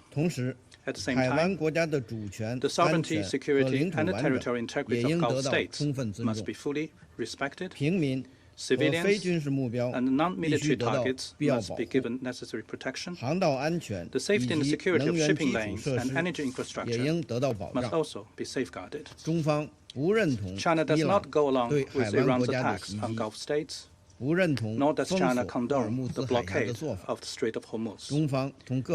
Like all parties, China hopes that peace and stability will be restored to the strait as soon as possible and navigation will resume. China attaches great importance to this draft resolution submitted by the representative of Bahrain on behalf of the Gulf states.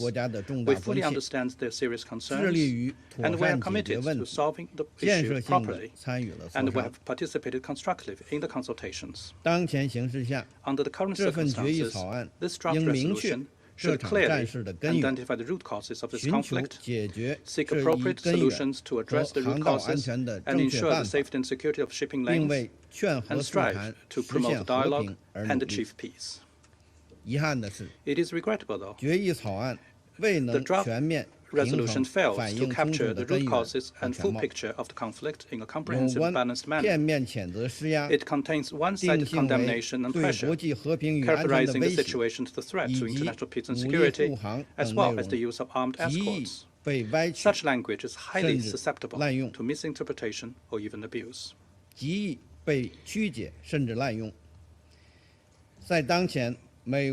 At a time when the United States is openly threatening the very survival of civilization, the current hostilities imposed on Iran is very likely to further escalate. The draft resolution, should it have been adopted, would send a wrong message and have very serious consequences.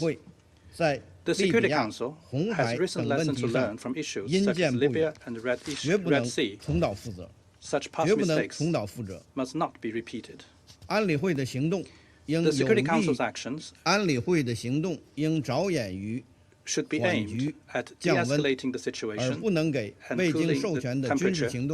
They must not provide the veneer legitimacy for unauthorized military operations. The Council's action must not grant a license to use of force and further exacerbate tensions and add fuel to the fire, thereby leading to an escalation of the conflict.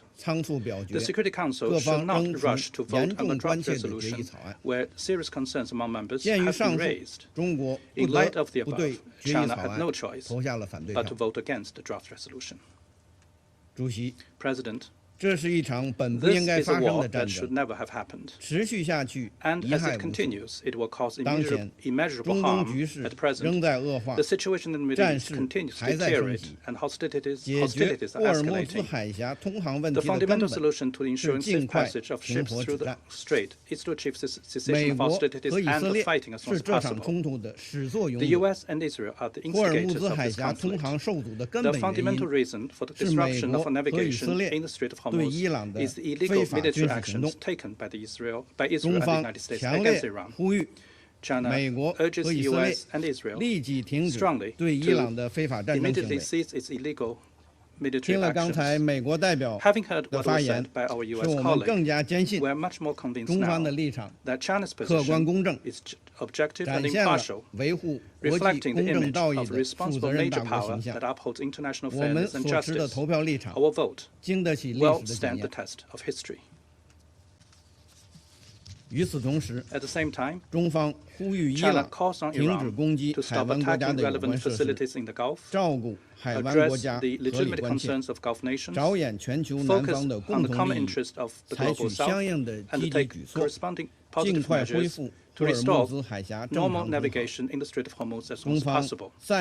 China applauds the active efforts made by Pakistan, Egypt, Turkey, and Saudi Arabia to promote dialogue and negotiations and restore regional peace.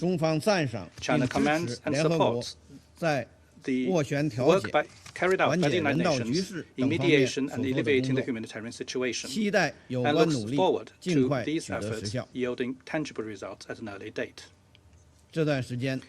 Recently, China has made tremendous efforts to restore peace and stability in the Gulf and the Middle East. China has engaged in intensive consultations and mediation with relevant parties. China, along with Pakistan, have issued a 5-point initiative on restoring peace and stability in the Gulf and the Middle East, calling for a cessation of hostilities, the prompt start of peace talks, the protection of non-military targets, the protection for maritime shipping lanes, and the primacy of UN Charter. The China-Pakistan 5-point initiative is an open initiative and welcome countries and international organizations' response and participation. Taking into account the need of all parties to resolve the relevant issues, Russia and China have jointly submitted a draft Security Council resolution. The text of that draft resolution is objective fair, showing commitments to easing tensions, calling for dialogue and negotiations, and upholding the rights and freedom of navigation. And we hope it will receive the support of the Security Council members. China is willing to work with all parties to make greater contribution to the early restoration of peace and stability in that region. Thank you, President. Thank the representative of China for the statement. I give the floor to the representative of the United Kingdom. Thank you, Mr. President, and thank you for your leadership on this resolution. No country should be allowed to hold the world economy hostage. Yet that is exactly what Iran is doing, by denying the right of transit passage, a key navigational right under international law, as reflected in the United Nations Convention on the Law of the Sea. Today, Russia and China chose to shield their ally Iran rather than join international efforts to open the strait and avert risks to the global economy. We reject the claims made by Iranian Foreign Minister Araghchi last week that the efforts by the Council to open the strait will complicate the situation. It is Iran's actions that have closed the strait. This has already had dire consequences, and the longer this stranglehold continues, the worse this situation will get. In the last 24 hours, we have heard only 9 vessels pass through the Strait of Hormuz, an international shipping route that would normally see up to 150 vessels a day. The World Food Programme has estimated that this hostile act could push 45 million more people into extreme hunger by June. We supported Bahrain's initiative, and it is deeply regrettable that this resolution did not pass. The United Kingdom is already supporting our allies in the Gulf to defend themselves, in accordance with the existing and inherent right to individual and collective self-defense. We all want to see the de-escalation of tensions in the Strait, and we welcome current diplomatic efforts underway and stress the importance of respect for international law, including the international law of the sea as reflected in the UN Convention on the Law of the Sea. As my Foreign Secretary said last week, when the UK convened over 40 countries in support of the reopening of the Strait of Hormuz, we are determined to see every possible diplomatic, economic, and coordinated measure to get the straits reopened. We will not cease in these efforts. Thank you. I thank the representative of the United Kingdom.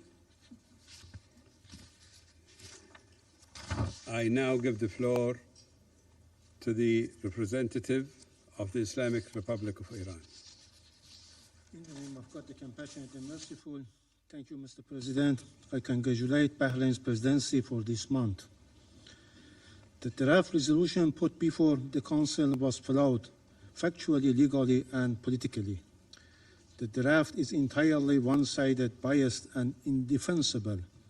It distorts the realities on the ground by falsely attributing responsibility to Iran, the victims of the aggression, while deliberately ignoring the root causes of the current crisis. The text unjustifiably and misleadingly portrays Iran's lawful measures in the Strait of Hormuz, which have been taken in the exercise of its inherent right of self-defense in accordance with the UN Charter, as threats to international peace and security, At the same time, the text seeks to legitimize subsequent unlawful action by the aggressors and their allies under pretext of safeguarding freedom of navigation and maritime safety in the Strait of Hormuz and the Persian Gulf. Iran's lawful actions cannot be viewed in isolation from the broader context of ongoing aggression against its territory and sovereignty. Attempts to portray them as threat to international peace and security are therefore legally unfounded and devoid of any credibility. Mr. President, the objective of this draft is obvious: to punish the victim for defending its sovereignty and vital national interests in the Persian Gulf and the Strait of Hormuz, while providing political and legal cover for further unlawful acts by the aggressors. Had this draft been adopted, it could have opened the door to dangerously broad and abusive interpretation that could be used to justify further use of force and unlawful actions in clear violation of the UN Charter and international law. It is deeply regrettable that neither Resolution 2817 nor this draft nor the statement of certain Council's members contain any reference to the initiators of the aggressions or the destabilizing conduct in the region, as well as the root causes of the current situation. This clear omission reflects a persistent pattern to politicization and double standards with the Council. Let me be clear, this text would only embolden the United States and the Israeli regime to continue in their unlawful actions and atrocious crime while shielding from accountability. In substance, this was a United States draft introduced under the other names. 2 days, the President of the United States again resorted to language that is not only deeply irresponsible but profoundly alarming, declaring that, quote, "the whole civilization will die tonight, never to be brought back," unquote. It is regrettable and alarming that while in full view of international community, the President of the United States shamelessly and brazenly issues threats to destroy all civilian infrastructure in Iran, including bridge, power plants, and energy facilities, by setting a deadline, and openly reveals this intent to commit war crimes and crime against humanity. The penholder of the draft resolution and its supporters have rushed to bring forward such an entirely politicized text for a vote. Its adoption would have set a dangerous precedent, normalizing the use of force based on the vague and unsubstantiated allegation, undermining the integrity of the UN Charter and highlighting the risk of the broader regional and international escalation.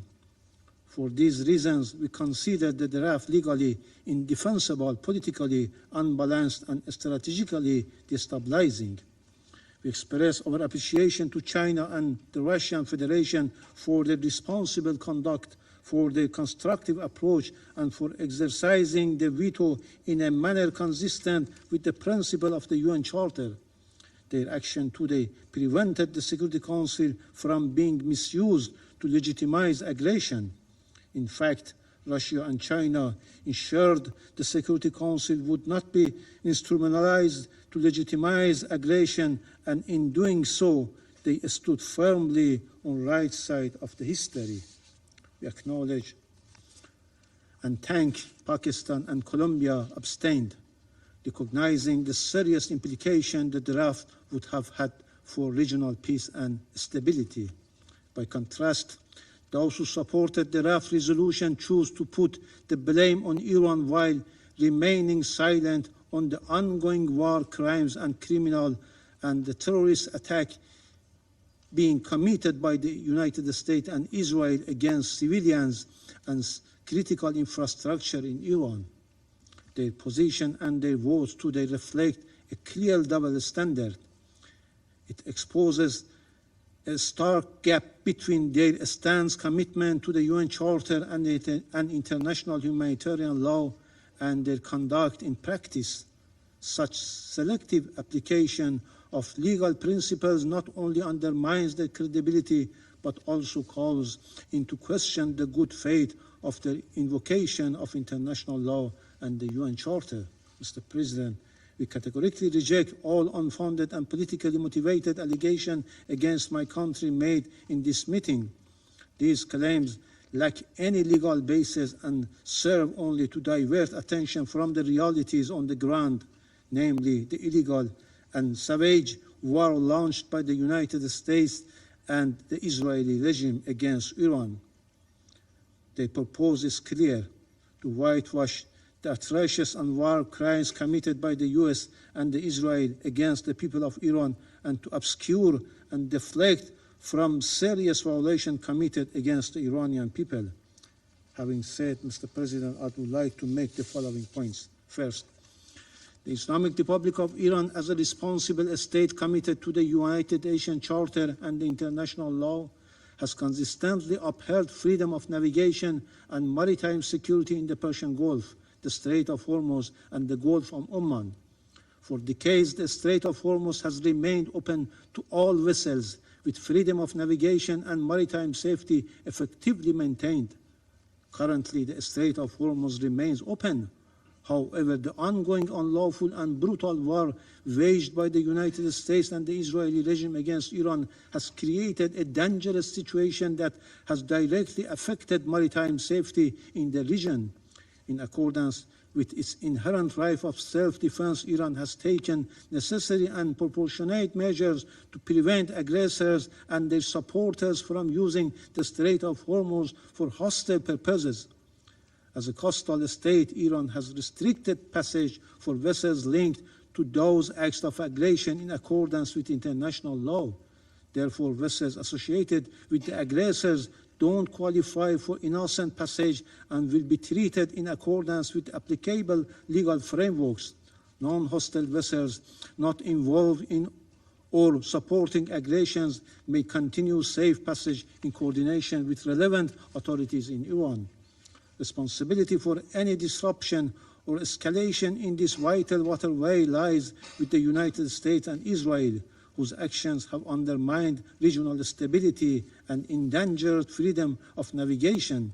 Lasting stability depends on ending aggression and fully respecting Iran's legitimate rights and interests. Second, Iran has consistently pursued to resolve differences through political and diplomatic means, including with parties that have had serious disputes, in order to prevent escalation into conflict. This unjustified and unwarranted war was imposed on Iran by the United States and Israel. In June 2025, Iran was engaged constructively and in good faith in negotiation when it was attacked on the basis of unfounded allegations concerning its peaceful nuclear program, allegations that were later followed by contradictory claims that such capabilities had already been destroyed. The current aggressions was likewise initiated by the United States and the Israeli regime at the time when Iran, for a second time, was actively engaged in negotiation and an agreement was within reach. Once again, diplomacy was undermined and ultimately betrayed by the United States. Claims regarding Iran's nuclear program are baseless and unsubstantiated. For over 2 decades, the Israeli regime has repeatedly alleged that Iran is on the verge of developing nuclear weapons. Yet, no credible evidence has been presented to support this assertion. As a committed state party to the Treaty on Non-Proliferation of Nuclear Weapons, Iran has consistently rejected nuclear weapons and has clearly condemned the use of all weapons of mass destruction.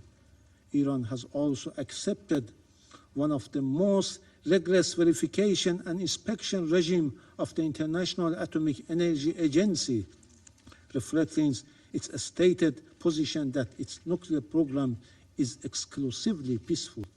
Yet, within 9 months, 2 wars of aggression have been imposed on Iran by the United States. An NPT depository and Israel a regime outside the NPT. In both cases, Iran's peaceful nuclear facilities were attacked. The Security Council, the IAEA Board of Governors, and the Director General of the agency have failed even to condemn these unlawful acts, let alone prevent the recurrence. This inaction has emboldened the aggressors. U.S. officials now openly speak of targeting nuclear facilities, with the U.S. permanent representative even stating that an attack on the Bushehr nuclear power plant is not off the table. Such reckless threats are a direct consequences of international inaction and have severely undermined credibility of the United Nations and the IAEA. Since the start of this unlawful war on 28 February, multiple attacks have been carried out against Iran's nuclear facilities, including repeated strikes in and around Natanz, Bushehr, Arak, and Ardakan. Particularly alarming are repeated attacks in the vicinity of the active Bushehr nuclear power plant. Any strike on nuclear facilities, notably the Bushehr nuclear power plant, would inevitably lead to irreversible humanitarian and environmental consequences. These unlawful actions constitute clear violation of international law, including Security Council Resolution 487 and relevant IAEA resolution, as well as fundamental principles of international law. However, this Council continues to defending silence, and today certain members point finger at Iran.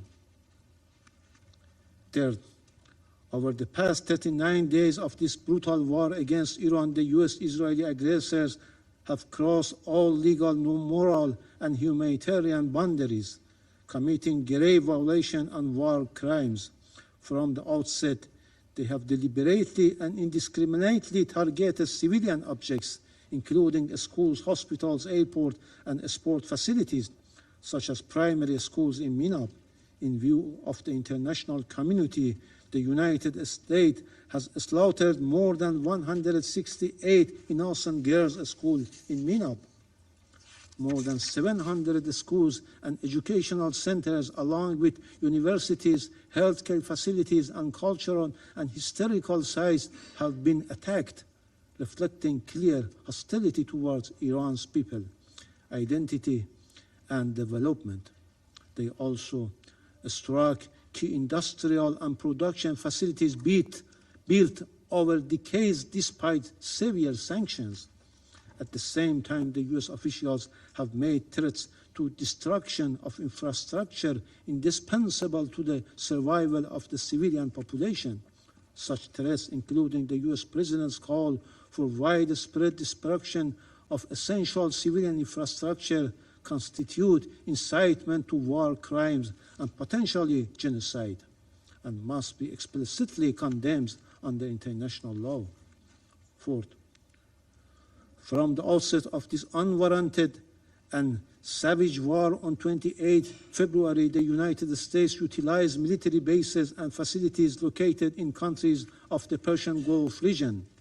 Evidence indicates that military movement and operational preparation were underway at these bases for the planning, preparation, equipping, and execution of unlawful military attacks against the Islamic Republic of Iran, despite Iran's prior warning that such unlawful action were being planned.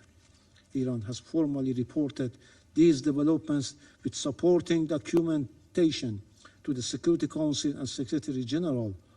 Under international law, states are prohibited from allowing their territory to be used directly or indirectly to cause damage to other states. In addition, they must take all necessary measures to prevent foreign armed forces bases in their territory from committing acts of aggression against other states and must not facilitate or support such acts. In the event of the breach of this fundamental obligation, they bear international legal responsibility. Fifth, Iran welcomes the effort by the Secretary Generals, including the appointment of a personal envoy to secure an immediate end to this brutal war and uphold international peace and security. Iran stands ready to engage constructively with all genuine diplomatic efforts, including through Pakistan, Turkey, and Egypt, as well as diplomatic efforts by China and Russia, and support any credible initiative capable of bringing about the sustainable end to this unlawful and unwarranted war.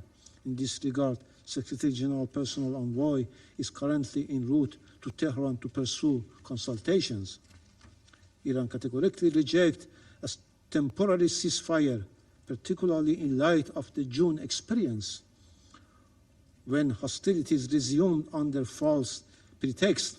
A ceasefire in this context serves only to rearm and prepare for the continuation of further crimes.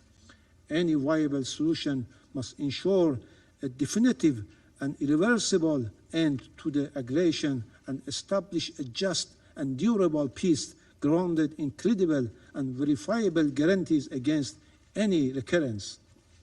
The United States and Israeli regime must bear full responsibility for harm and suffering inflicted upon Iranian civilians, objects, and critical infrastructure, and must be held fully accountable. Individual criminal responsibility for serious violation of international humanitarian law, including war crimes and crimes against humanity committed in Iran, must be pursued without exception in accordance with international law. The Security Council cannot remain passive. Instead of submitting a one-sided and politically motivated draft resolution, it must act to end this brutal war, demand the immediate and unconditional cessation of US and Israeli attacks, and take decisive measures to ensure accountability for all their violations. Finally, with regards to the United States President's explicit threat of massive war crimes and target and destroys Iran's critical civilian infrastructure, this threat constitutes a flagrant and egregious violation of the IHL and the most fundamental rules of governing armed conflict. The United States would bear full and undeniable responsibility for committing a manifest war crimes and a crime against humanity. Iran will not stand idle in the face of such egregious war crimes. It will exercise without hesitation its inherent right of self-defense and will take immediate and proportionate reciprocal measures. The Security Council regrettably has, from the very outset of this war of aggression against my country, failed to uphold its primary responsibilities for the maintenance of international peace and security. That failure does not and cannot deprive Iran of its lawful right to act. Iran's response is firmly grounded in international law. There must be no doubt Iran will take all necessary measures to defend its people, safeguard its sovereignty and territorial integrity, and protect its vital national interests with full resolve. The United States and the Israeli regime will bear responsibility for all subsequent consequences, regional and international. I thank you. I thank the representative of the Islamic Republic of Iran for the statement. I shall now make a further statement in my capacity as Minister for Foreign Affairs of Bahrain. أصحاب السعادة Your Excellencies, in the name of the Kingdom of Bahrain, I would like to comment on the statement delivered by the representative of Iran. I would like to comment on his false allegations about the attack of the U.S. bases in the GCC countries. I say the GCC countries have made it clear that they are not party to this war, and these bases have not been used to attack Iran. Iran has been well aware that these bases have been vacated from their military elements. However, you launched thousands of ballistic missiles against us, thousands of drones, unprovoked for more than a month, unabated. You attacked our countries in the month of Ramadan. You have not observed the sanctity of this month. You attacked us on the days of Eid. You are an Islamic country. We share neighborliness with you. We share faith, culture, and history. Yet you ignored all these ties. You claimed that you are attacking military bases. Our infrastructure, power installations, civilian infrastructure, plants, refineries, hotels, universities, residential buildings, are they military bases? Are they residential neighborhoods with all those who live there?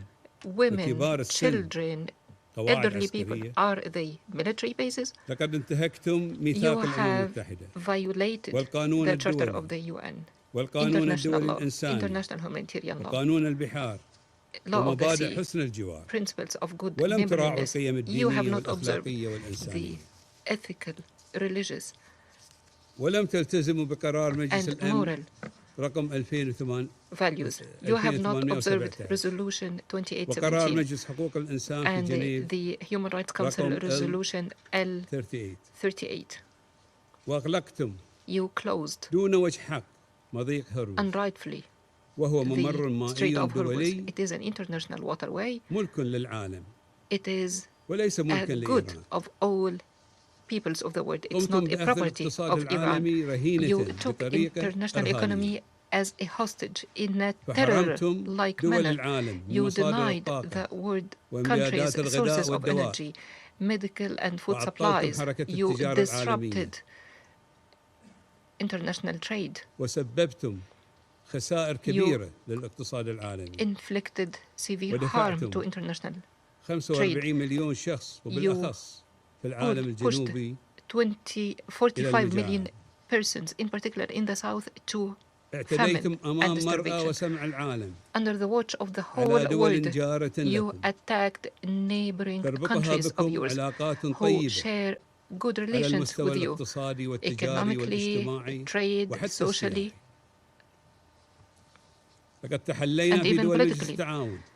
In the GCC countries, we adopted wisdom and patience in the face of the destructive attacks by your missiles. Our countries have not launched one single bullet against Iran. However, our brave national forces defended our independence, sovereignty, and stability. They protected our citizens and those who are living in our territories. We have the full right to defend our countries and our peoples according to Article 51 of the Charter, which is stressed in Resolution 2817. Today, we are not talking about your deliberate attacks against our countries. We are discussing your illegal terrorist actions by closing the Strait of Hormuz, which harmed international trade and jeopardizing the lives of millions of people. I resume my function as President of the Council.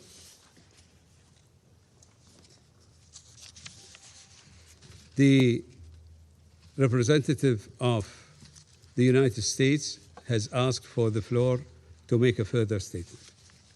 Thank you, Mr. President. We heard a lot today. We heard from the ambassador from Iran a lot about their issues with this ongoing conflict with the U.S. But colleagues, that's not what this resolution is about today.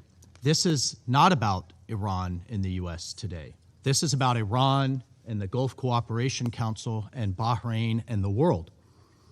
And here, we also heard about some dangerous precedents, but here's what I want the world to understand in terms of the dangerous precedent that was just set today by opposing this good faith effort from the Kingdom of Bahrain and the Gulf countries to ensure their shipping can flow freely. One can only imagine a future conflict where a party to the conflict decides it's going to impose collective punishment on the entire world and then use that as leverage in the conflict. One can only imagine a situation where a party decides to shut down the Straits of Gibraltar or the Bering Strait or the Malaccan Strait to further its ends. One can only imagine conflicts where a party decides to hold the rest of the world hostage because of a dispute. And colleagues, this is a situation the world cannot and should not live with, that the Gulf Arabs cannot tolerate.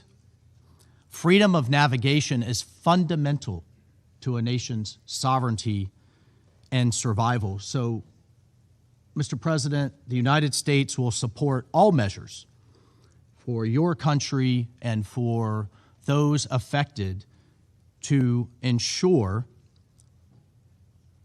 it has the freedom of navigation, the freedom of transit in line with international law. So my message to the Iranian regime is, as people go hungry and as economies suffer, it is squarely on your shoulders.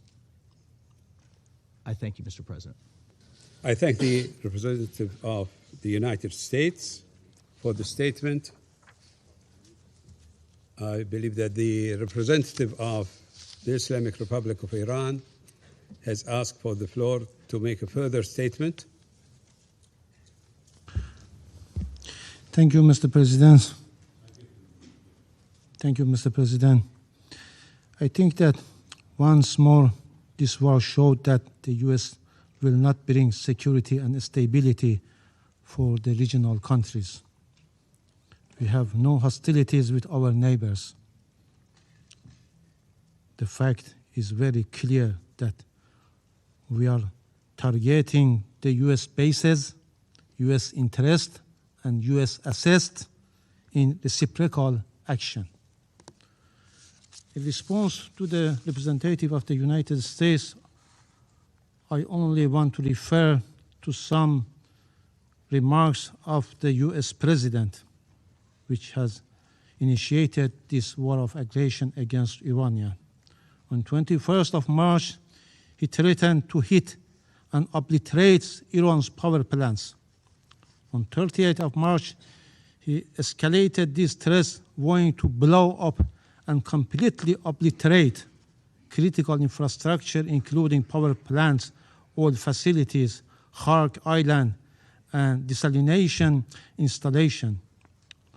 On 1st April, he declared his intention to bring Iran back to the Stone Age, explicitly threatening to strike all electric generating facilities. On 5th of April, he again openly threatened to target civilian infrastructure, stating that Tuesday will be power plant day and bridge day. There will be nothing like it. And 2 days resorted to a language that is not only deeply responsible, but profoundly alarming, declaring that the whole civilization will die tonight, never to be brought back. Such rhetoric is unfitting of any political leader, let alone the head of a permanent member of the Council entrusted with the maintenance of international peace and security. I thank you. Thank the representative of the Islamic Republic of Iran for the statement. There are no more names inscribed on the list of speakers. The meeting is adjourned.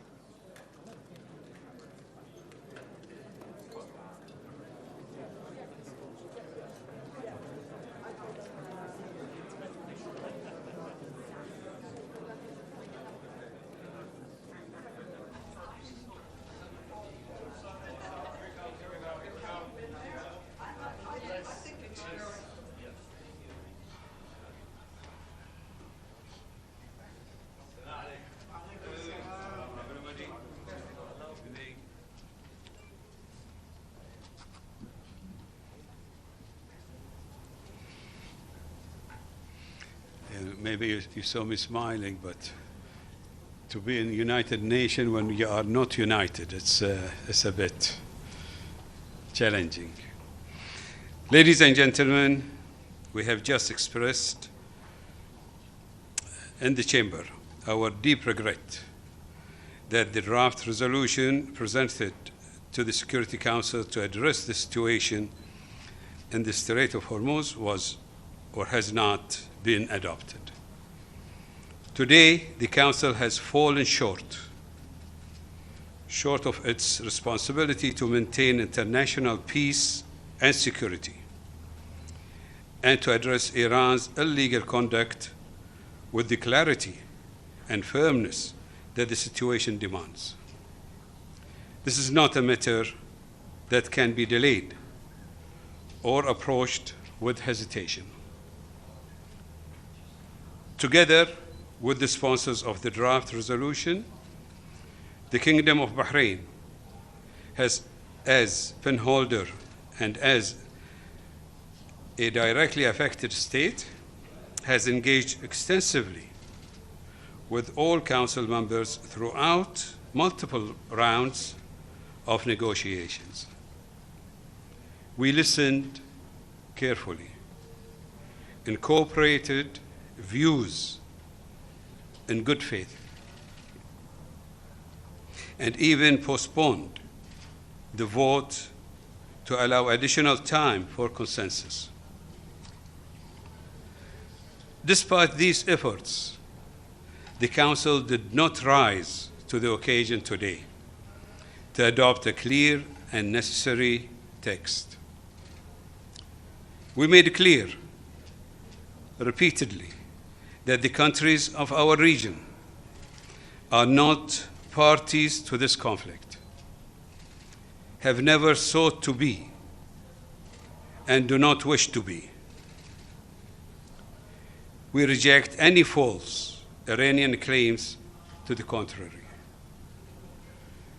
We also underscored that Iran's systematic attacks have targeted our country's civilians, residential areas, energy facilities, and critical infrastructure, decisively disproving Iran's claim to attack solely external military targets. It is absolutely clear that Iran's ongoing conduct, including its obstruction of the Strait of Hormuz, violates international law and Security Council Resolution 2817.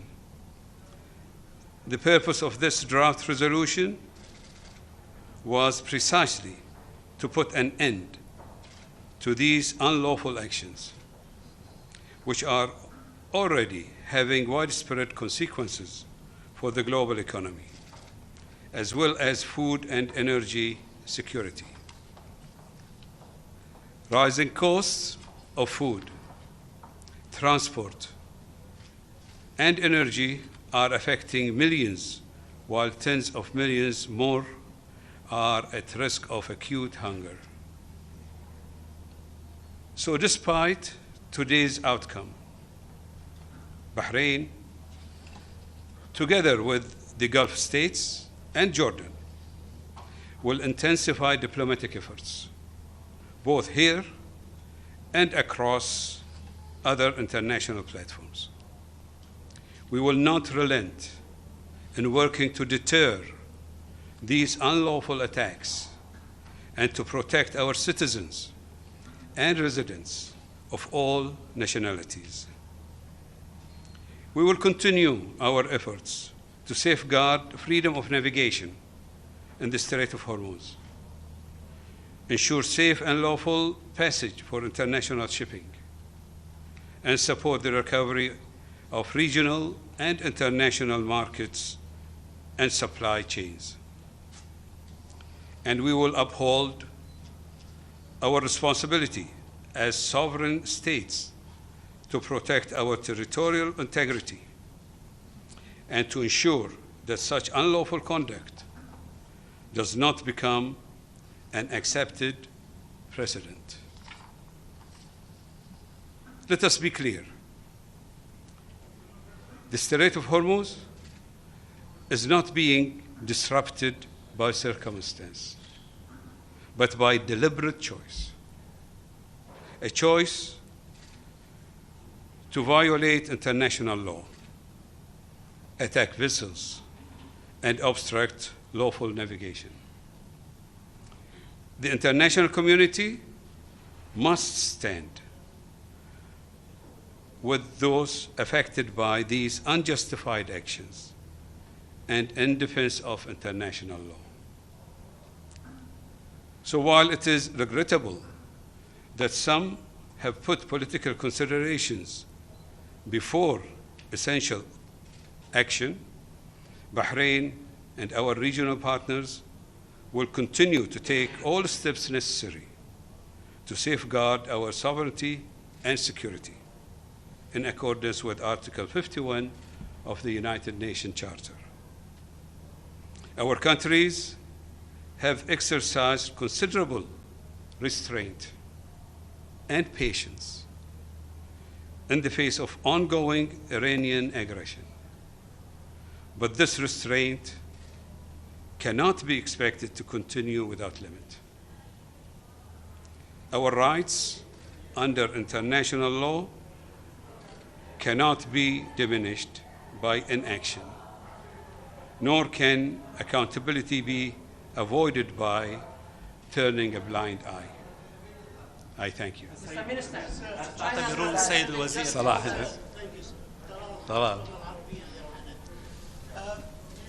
First of all, I'd like to congratulate you on your dealing with this resolution and through the leadership of Bahrain for the Gulf Cooperation Council and the Security Council allows it to pass.